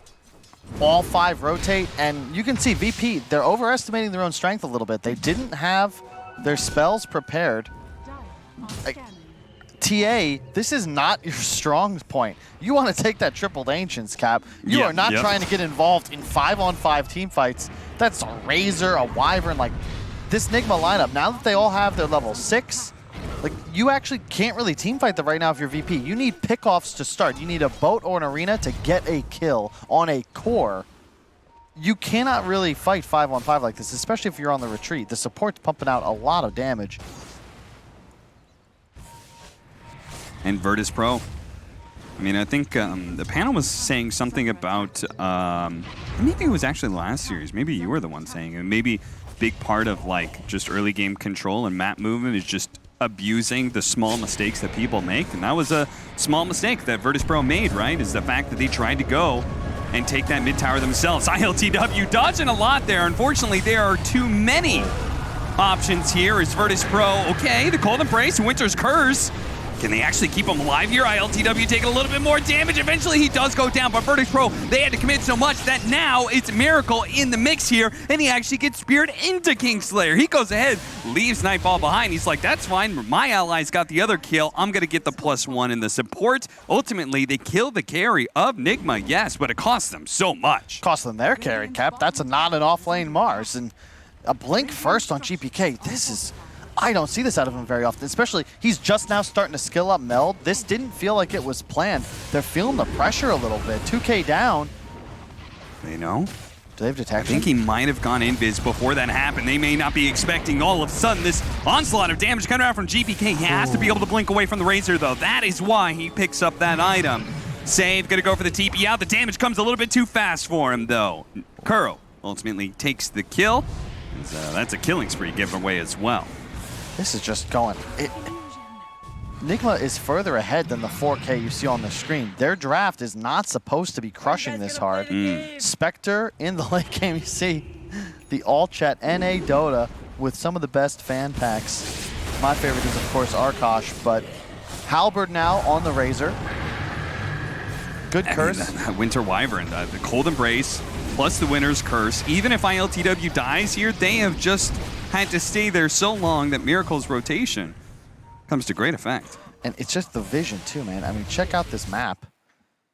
As we come back to live, Curl got the chuckles because he knows they're feeling good right now, but it's just this deep ward. I feel none of the ones they placed earlier had been countered, and I just feel like every time we toggle to just dire vision, we see multiple Radiant heroes. Bear in mind as well, the bird. Another very valuable summon. You can see it as a makeshift ward on a choke point. It just provides so much control for Team Nigma. And in addition, they've got their tools online. How is GPK supposed to kill people with 2 points Meld, no Deso, and against an enemy Razor with a Halberd? Yeah. It feels like he's got to answer this Razor in so many ways that he's going to stall out his own game enough that Spectre is going to swoop in at some point in time and take over. That's the thing. The Nigma lineup, it scales, right? It's going to continue to grow in terms of its damage output. VP, it's all spell damage. It's TA with the right clicks. Everybody else is 1 round of spells, and hopefully, did that kill something? Because if so, we can keep going. Otherwise, no. If you don't go for the Razor, you're going to get drained, you're going to get halberded. But if you do, then there's a Wyvern. There's a Roar follow-up. Winter's Curse with the creep wave. That's going to hold them for a while. The arrow's going to come through. Nightfall going to go for the TP wave, but that is, again, too slow. And Nigma finding another kill in Kingslayer. Same way that VP can blow ults to find kills, Nigma, they have the same exact tools. The Roar in one location, the Winter's Curse in another. Meanwhile, ILTW, all by his lonesome, continuing to farm up, going straight for the defusal this game. I love it because he is a huge threat to the Snapfire, to the Mirana. It's another great Spectre game.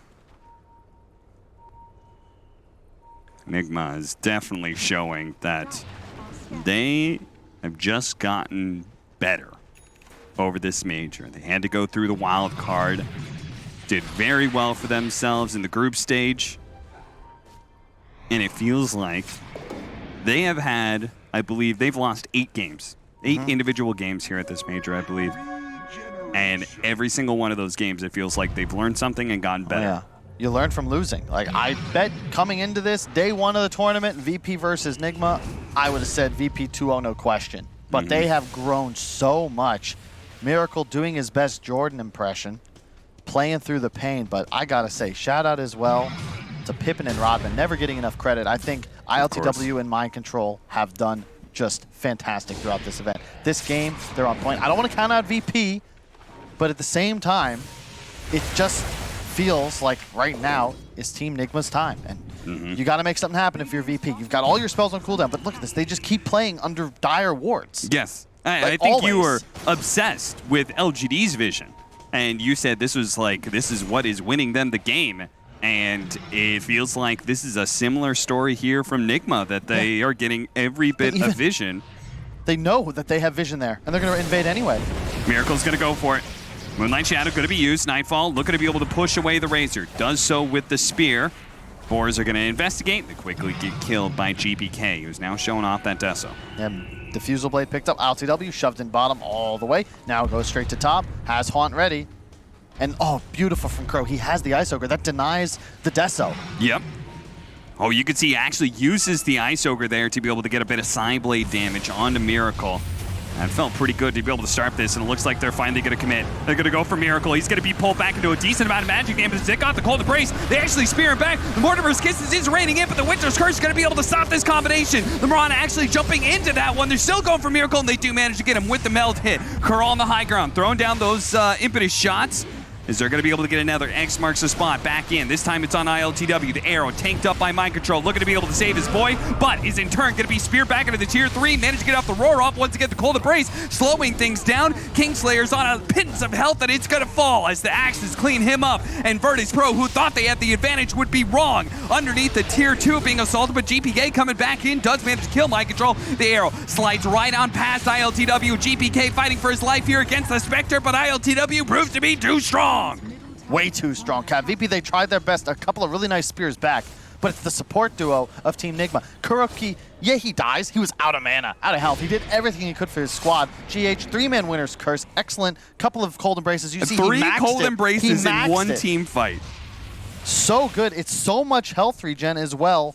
45 plus 6.5%, and he talented it as well. He knew what kind of game this was. He is not to be relied upon for damage necessarily. He's just trying to keep people alive through the burst combinations. Get through VP's spell combinations. TA out of mana. LTW was like, yeah, I got this, no problem. You are no threat without refraction. Let me say, small note, good use of Virtus.pro popping that glyph. I think that actually gets them 2 kills they wouldn't have gotten otherwise due to the multi-shot on the tier 2 tower. That's a good point. I keep bringing up the vision, but check this triumvirate of wards. Where's ILTW playing? Bottom lane. He's gotten here full coverage. He gets Spirit Vessel on the Kunkka. They recognize that this health, this regen, that it's a huge factor in these team fights. It's stacking too, because remember, Dispersion deals damage pre-reduction. Spectre himself takes only damage post-reductions. What do they put? Cold Embrace, Crimson Guard, the healing, the lifesteal tier 1 item that he picked up early game. Yeah. It's a lot of mitigation. Also, different build this time from the Spectre, right? Still goes the Echo Saber, goes the early Diffusal rather than the early Manta. What do you think the difference is in this game to the last? Getting active more early. It's a more effective item. You can see it there, really nice against GPK. It's also a separate instance of damage, so it will burn the 2 refraction charges instead of just the 1. So last game was a little bit more about dodging some of the fights when Virtus.pro was really strong. This one is about actually fighting them head on. And Virtus.pro, it feels like in some ways they are getting slightly desperate here. That was so sick. Mind Control, the bird died to the cleave. He knows they're in Roche now. Yep. And Virtus.pro, they know it too. They got that Hawk bounty. They're going to bait GPK inside of the pit, and the rest of the team is going to play on the dire high ground it's a big here. Smoke. It's a great move if they can pincer. It's a risky maneuver, but it might just pay off here. The arrow's going to come from the side. Nigma, okay, they're going to know what's going on now. GPK is still the target, though. They're going to go ahead and defuse a blade him up. They're going to go for it, but Nightfall, he does manage to get his initiation. Immediately, the spear goes down onto the Razor. Has to turn around, though, because the Cold Embrace isn't going to be able to do anything. Mind Control just roared up DM, who's also going to fall. This is just Virtus.pro getting worked in this team fight. They initiated, but it wasn't even close to being good. That was the easiest combination ever. GH, lowest net worth on his team. Cold Embraces the target. That cancels out his enemy, the enemy carry's entire ultimate. There's no damage. VP, huge hole in the draft. It's all physical damage. They all end on this idea that they were going to control the armor. Well, GH, he's countering you wholeheartedly. Just that. Look at the healing. There's 0 damage output. Doesn't matter how much armor you have. Yeah, I mean, Holy Locket. They have Mortimer's Kisses for early magic damage, but like, you just look at Miracle's HP. Like, between the Holy Lockets that they have on their 2 supports, plus this guy's got a Heaven's Halberd, he's got a full Magic Wand, he's got the Essence Ring on top of that. He's got a BKB now, but even before that, he was tough to bring down with the limited amount of magic damage that Virtus.pro had. I mean, even so, before the Holy Lock and Amplification, Cold Embrace is going to heal 26% of your max HP plus 180. With Holy Locket, it's then increased by that 35%, plus you can then Holy Locket your ally. So it's got to be like 40, 50% healing. Yeah. No, certainly. And the immunity. There's no magic damage on the side of VP. They're in huge trouble in this game. Yeah, and it's just getting worse and worse and worse. Game 1, Virtus.pro, they had their moments. Game 2, it's all Nigma all day. They have the late game as well. Yeah, TA top of the net worth. GPK certainly doing his part. He'll have his BKB up soon, now has the Dragonlance. But yeah, I haven't seen anybody go Blink before Dragonlance Deso in some time, and really didn't feel like much got done with it. LTW feeling a little feisty here. Save. Quick reactions by him, but he's underneath the Hawk right now and doesn't realize it. It's going to be roared. Does have his Yule Scepter now. One more leap, maybe. But that's only going to take him so far here. As ultimately, he is going to die. Another 3 minutes left on the Aegis, too. It's wild watching LTW play different corners of the map and having the wards pre-planted. Like, I don't know if they're scripting this or what's going on, but he was bottom, those wards fade, now he's top, has another great one, controlling his jungle with the Aegis as well, so he's just fine. DM. Oh, he caught the X, oh, okay. Yeah. That was spooky. ILTW set up on that one. DM had a while to be able to figure out what to do to get out of that situation. But it's interesting that nobody of Nigma tried to take advantage of that move. They wanted to stay controlling this bottom part of the map. We'll see. I don't see a way for VP to win a fight if they don't just kill Wyvern. Like, he has to die at the start of a fight. But keep in mind, they're also reliant on blinks on both Mars and TA, and if LTW just presses R, how do they find the back line? Look at this, one after the other. They're trying to clear out the top lane, and ILTW is just able to solo push them away. They can't contest him. He's got Aegis. You don't fight into Aegis Spectre. How is he so confident that the Virtus.pro doesn't move a 5-man up to him? I think he just trusts his team. They're going to get there in time. And they need to blow just too many abilities. If GH is hiding in the trees, like, GH is never showing on map. Maybe throws out a blast and backs off, but, you know, they've learned their lesson. A Cold Embrace, a Winter's Curse to turn things around. Like, ILTW, he's like, VP's vision, you can see, they see nothing. How do they know that he's alone, even though they have a ward? They're gonna, okay, that's a BKB used by the Templar Assassin, and Nigma sees it too. Oh dear. I'm looking back at the VP booth. I don't see the table tilted, so it might be just the team. Right now, not looking good.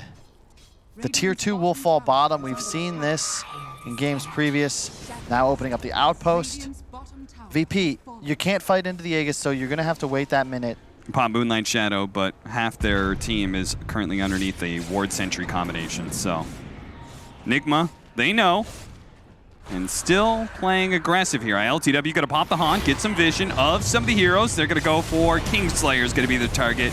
Yeah, he's going to very quickly get swept up. Just Miracle and ILTW by themselves are able to just kind of sweep through this top lane. DM going to go for that one more creep wave, and it may get him caught in the end. He's going to go for TPL. The shard usage! Tidal wave. Pushing GH away so we could successfully TPL. That was fun. That's a cool move. Oh, look. Oh, my God. They know Cap. Everybody watching at home, I'm sure a lot of players staying up past their bedtime to check out this series, was the title fight of the card today. Double Holy Locket, mech on Enchantress. Yeah. First pick Enchantress. Something to see here, folks. And the item build, I mean, Miracle has the Halberd BKB. He'll go AC next. All about the team play, the auras. I mean, Ice Frog's just sitting there watching this game, maniacally laughing. He's like, it finally worked. Holy Locket finally got enough buffs. That now it's meta. I've always joked that healing is sort of like reverse pure damage. Hang on. Primal Roar leading off. DM going to be given the cookie. Actually bounces into the Spectre here. Trying to line things up. They're going to go for Kuro, see if they can blow him up real quickly with the Mortimer's Kisses. Yeah, they've got the position 5. He's certainly dead, but can they bring anybody else down? ILW, he is rather tanky. The shots are coming in. Can they finish him off? The Witch's Curse, the Cold Embrace, and here it goes. He's healing up. They need more damage. GPK is able to put it out, but he can't survive through it. TP away from everybody on Virtus.pro, but again, Nightfall just not able to complete it. Miracle with the double damage cleans things up. GH took his sweet time coming to the team fight. Gets there for some offensive firepower. The Cold Embrace, yeah, the Spectre still dies, but you can see they had to commit so much more time that by the time they're actually able to turn around after the kill, Miracle's got a full drain off, and they lose heroes. That's going to be a tier 2 as well. VP still have life in them, though. You can see GH not there. Kill Kuro first. That healing power disappears. But AC now complete. That is a huge turnaround. 10 armor disparity now that you have to play with this VP. Now, that is a bit of a problem, though. The fact that you say when GH isn't there, they can win a fight. But one of the advantages of when you're the one controlling the map gets smaller and it's easier to move around. As we're going to watch this one again. See, the damage eventually does get done, but ultimately it's still a very easy team fight for Nigma. Yeah, there's the auras too. Beastmaster, we don't see it very often. It's still one of the better heroes scaling into the late game. Virtus.pro just hide and go seek at this point. Yep. And I love, dude, the auras. Oh man, it's just. They're gonna catch DM here. They've got the blink on mind control. They're tired of DM and his split pushing shenanigans. It warms my heart, Cap, to see a team invest so heavily into their allies. You hit a power spike now. Look, it's beautiful. Double Holy Locket. The Spectre with 4 items, all cheap, easy build up. Vlad's, AC, Mech, Solar Crest, Crimson Guard. What a slaughter. They're going to use the Winter's Curse. When you're dropping ultimates like that just to be able to kill the position 5, you got to know you're pretty far ahead. They actually skipped Solar Crest Cap. No medallion either. Maybe there's something to read into there as well. They got pretty much every other item. Yule's into an arrow, but can't really spear him back. Lil Nick, he's finally at a major. I mean, ILTW is certainly upping his taunt game. Learned from his time on OG Psychological Warfare. This draft, the itemization, the way they've played, eaten the map, the all chat spam, like OG isn't at the major, but it does feel like their inspiration still lingers. Virtus.pro, 4-man smoke up. They're gonna leave the Snapfire behind for this one. They're gonna run into Miracle. Do they want to go for this kill though? Underneath it, oh, Nightfall whiffing the immediate initiation, and now Miracle's pops his BKB, and Nightfall is in trouble. Miracle has soaked up all of his damage. Virtus.pro looking to be able to kite back here. They have to commit, though. They've already lost the Mars, and now they have got the bow coming in, but there it is. Once again, the Cold Embrace being used. Mortimer's Kiss is raining into magic damage, but GPK is getting taken out here. A wave comes through from DM, but ultimately, it's a wave just to try and get away. DM, wave goodbye. He throws out one more tsunami before he TPs away and will manage to make it out. But Virtus.pro, again and again, it's them running away from team fights rather than winning them. I haven't learned their lesson, Cap. Miracle is not your target. No. He is so tanky, and GH is right there. Like, you must stop the Wyvern, and just the healing power. This first clip, if you remember, that did help them get kills. This second one, they can't even kill a creep wave. No, they can't. That's a wrap. DM, not even here, is just farming up wherever he can on the map because there's no point. Without GPK, they have no damage. And hell, when they do have GPK, they don't have any damage because of Cold Embrace. So fun to watch. Second rack's falling. VP on the ropes. 2 lanes down, and Aghanim Scepter picked up for a Kunkka. That's what he was doing while they lost 2/3 of their base. Hey, that preemptive Cold Embrace, GPK BKB'd. He blinked in, and Meld struck a Razor that was already immune to damage, then got roared. They just have answers. VP very much just, they got one punch. They have one concept that they can take to team fights. Whereas Nigma have the ultimate defense. Yeah. All right, this is pretty much it. Virtus.pro, as you say. Last move from them. Smoke up Moonlight Shadow straight into a Winter's Curse. Catching two. ILTW going for the back line. DM's going to try and throw out his combination here, but Nightfall's already lost all of his health and all of his damage. Miracle's going to turn that damage right back around onto DM. It goes for a TP wave, but the Primal Roar is going to stop that. 2 cores down. This time around, GPK is the one to linger, and a GG is called. They cannot keep up with Nigma, and it feels like not many teams at this major can, Kyle. Indeed. A subdued celebration. It is late at night. Miracle perhaps not 100%, but they will get a day off now. This is huge. Top 6 secured, but not TI. Playing like this, I'm a believer, but keep in mind who waits for them. Next match in the upper bracket, PSG.LGD, quite possibly the strongest team left in this bracket that isn't on stage right now. No, absolutely. LGD and Nigma, there's a reason why they were able to make it through those groups. And for this team in particular, feels like they've just gotten stronger and stronger. God, I love seeing the smiles on these guys' faces. Really makes me reminisce a little bit of the TI-7. Starting to get the tingles, Cap. Yeah. Took a tiebreaker, also very late at night, just to get them into the group stage. Now, what is it, 2:30 a.m.? Exhausted, but successful. And happy as hell, you can tell. Well done. Their first test here in the upper bracket, a future test in LGD. But for right now, and for tonight, Nigma are going to be your winners, and moving forward, looking to be able to take that grand final appearance that will secure their slot to the International.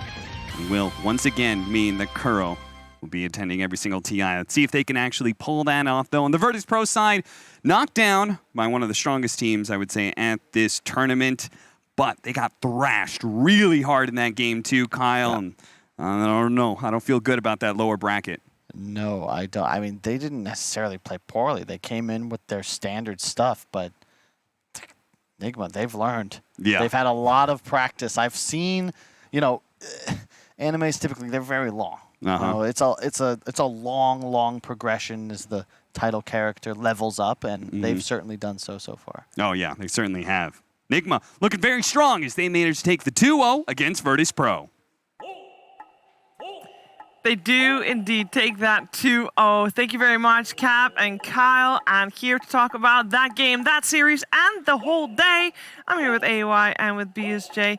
And this game, maybe more dominant than game 1, would you say, Brian? I think they had much more of a strategical advantage this time around. They just had all the answers. There's solo carry TA against Razor damage mitigation, Wyvern save, Beastmaster single target disable. They can afford to just chuck the entire kit onto her, and they also just played incredibly well. They really did. Yeah, I enjoyed that, though, because it's an early pick TA. And I think in the group stage, we saw a lot of early pick TAs, and the lineup didn't feel like they're designed to beat TA. This lineup, like, I think last pick in Kunkka feels super weird. It was Kunkka last pick, right? Yes, it was 10th pick Kunkka. Yeah, it felt super weird because your only carry then is, as you mentioned, a TA who has no hopes of carrying the game. So as soon as like the game was stabilized, like there's no chance for VP to win.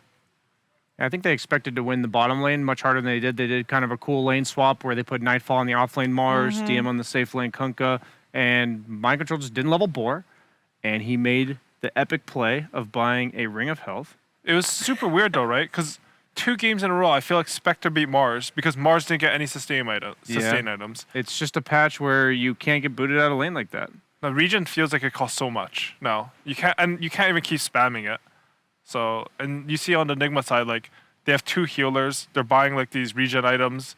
Like they like as you said, the Ring of Health on the Beastmaster. They just understand this concept for laning. It seems so small, but you see the momentum that Nigma gets, and it just piles on and piles on, and eventually the map, they're just collapsing. And I think one of the cool things that a spectator can watch if they want to get better at Dota is how many times Nigma would get kills and there would be a creep wave behind them on the map and they just go cut the next one. They did it multiple times and it allowed them to just continuously sweep across the map and force VP to group up much more than they would want to. And I think the movement that we see right there, the tier 1 towers, they put a lot of stock into defending that tier 1 tower, and I feel like they do that every game. The tier 1s are important this patch. The TP scrolls made it easier to defend towers, so you can't give these towers up for free. It's just, who do you go on Team Nigma? Like, even there, it looked like they just caught out Spectre. Isn't VP's draft just, like, hard to play, though? Like, if you don't snowball off lanes, and it's sort of the same in game 1. Like, if you don't snowball a lead and hit a really early timing, like, this game, they legit have to dominate the map in order to win. Like, I think Nigma win fights later on, even down 5-10K. That's the nature of Spectre. And they have a lineup that's all about initiation, this one volley of stuff that they throw on you on the side of VP, and they have Spectre to tank it, they have Wyvern to break the combo, which is why we like the pick so much in the back room. But like, hey, just if you're gonna try to string together 3 or 4 spells, the person's gonna be cold embraced, and the primary source of your damage is a TA, which is physical. You are not gonna be able to bring down these cores, and if they do, they've been sitting around for the 4-second duration, and all of Nigma's set up on you. Miracle's got the link going, he's stealing almost full damage every single link, and that's just the dream Razor game in this first round pick. Actually, you saying that made me think, like, Nigma countered that TA super hard, but Nigma's first round was Razor, and I think this is the best Razor game I've ever seen. Yeah. Like, it's not about like having link targets. You only need one link target to win. It's about the fact that like if he BKBs and runs in, everyone has to run away from him. He will create so much chaos that his team is free to do anything. And Spectre also creates chaos. And it's like just VP just couldn't handle it. So in this series, I think both games you kind of come to the conclusion like drafts somewhat even, could have both worked, but Team Nigma just outplayed VP. I think game 2, their draft was a lot better. Okay. I don't see the win condition for VP. I think like it's some insane snowball plus Roshan to win this game. But I think game 1, I think VP outdrafted Nigma still. Yeah. Maybe slightly. Maybe I'm like a bit wrong about some of the lane things, but I think overall they still had a better draft and Nigma outplayed them. So from a 1 draft, they were able to close it out. From a slightly lost draft, they were able to close it out. They're just a better team. And better team wins. Convincing. I mean, performance. I wanna, you know, we don't close any chapters today because everybody that loses still goes to the lower bracket. But I do want to touch on Virtus.pro as a whole. Coming into this was the first series that we saw of them, right? 2 losses in a row is obviously not what they were hoping for. But how do we feel about their form coming into it, Brian? You watched them a lot during the DPC. Is this the form that you were expecting to see, or is Team Nigma just better than you were expecting? I think this is about the form I was expecting to see. Okay. I think game 1 especially, they looked really strong to me, and Nigma has done this throughout the entire group stage and towards the end of wildcard, where you just kind of wonder, when is it all going to come together? And then you just watch the game and Nigma stalls it out. For some reason, it looks like one team's controlling the map, and it's not them, and they're only down by like 1,000 or 2,000 net worth, and they have a Spectre or a hard carry as lineup, and you're like, oh, suddenly they won 1 fight and the game's over. And how about VP?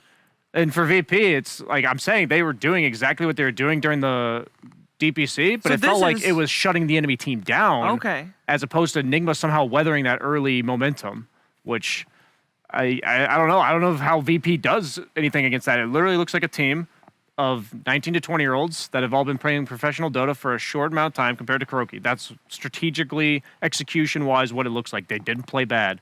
They're just dealing with a team that not only drafted incredibly well, but like played their own draft to the absolute optimal potential.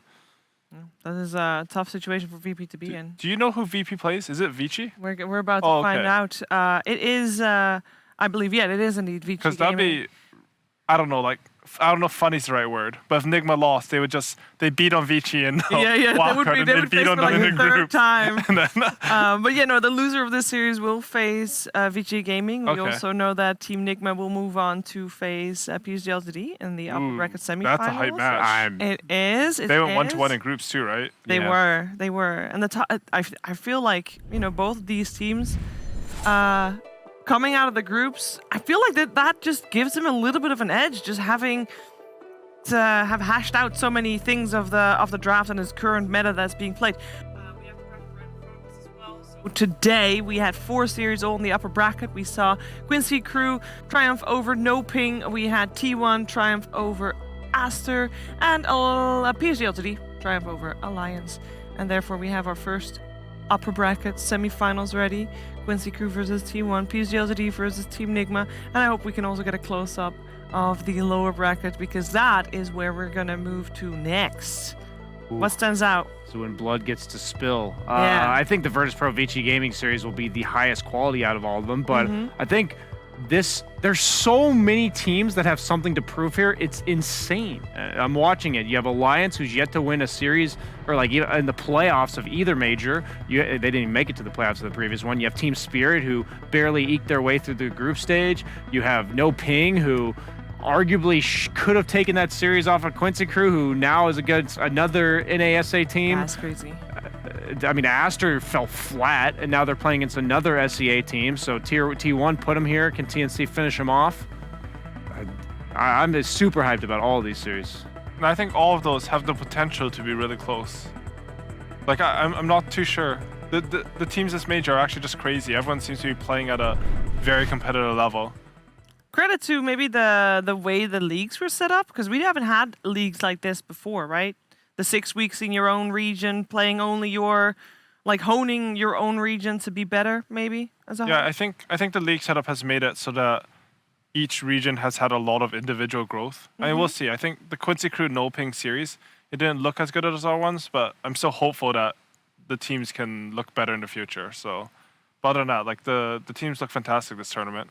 And that game was the very entertaining one, I will say. So it was. I mean, sometimes I'll take a cut of the quality for entertainment levels. I think there's a lot of people that might be on board with that one. Highlights of today, then. Who wants to go first? Do you say highlights? Highlights. What stood out to you?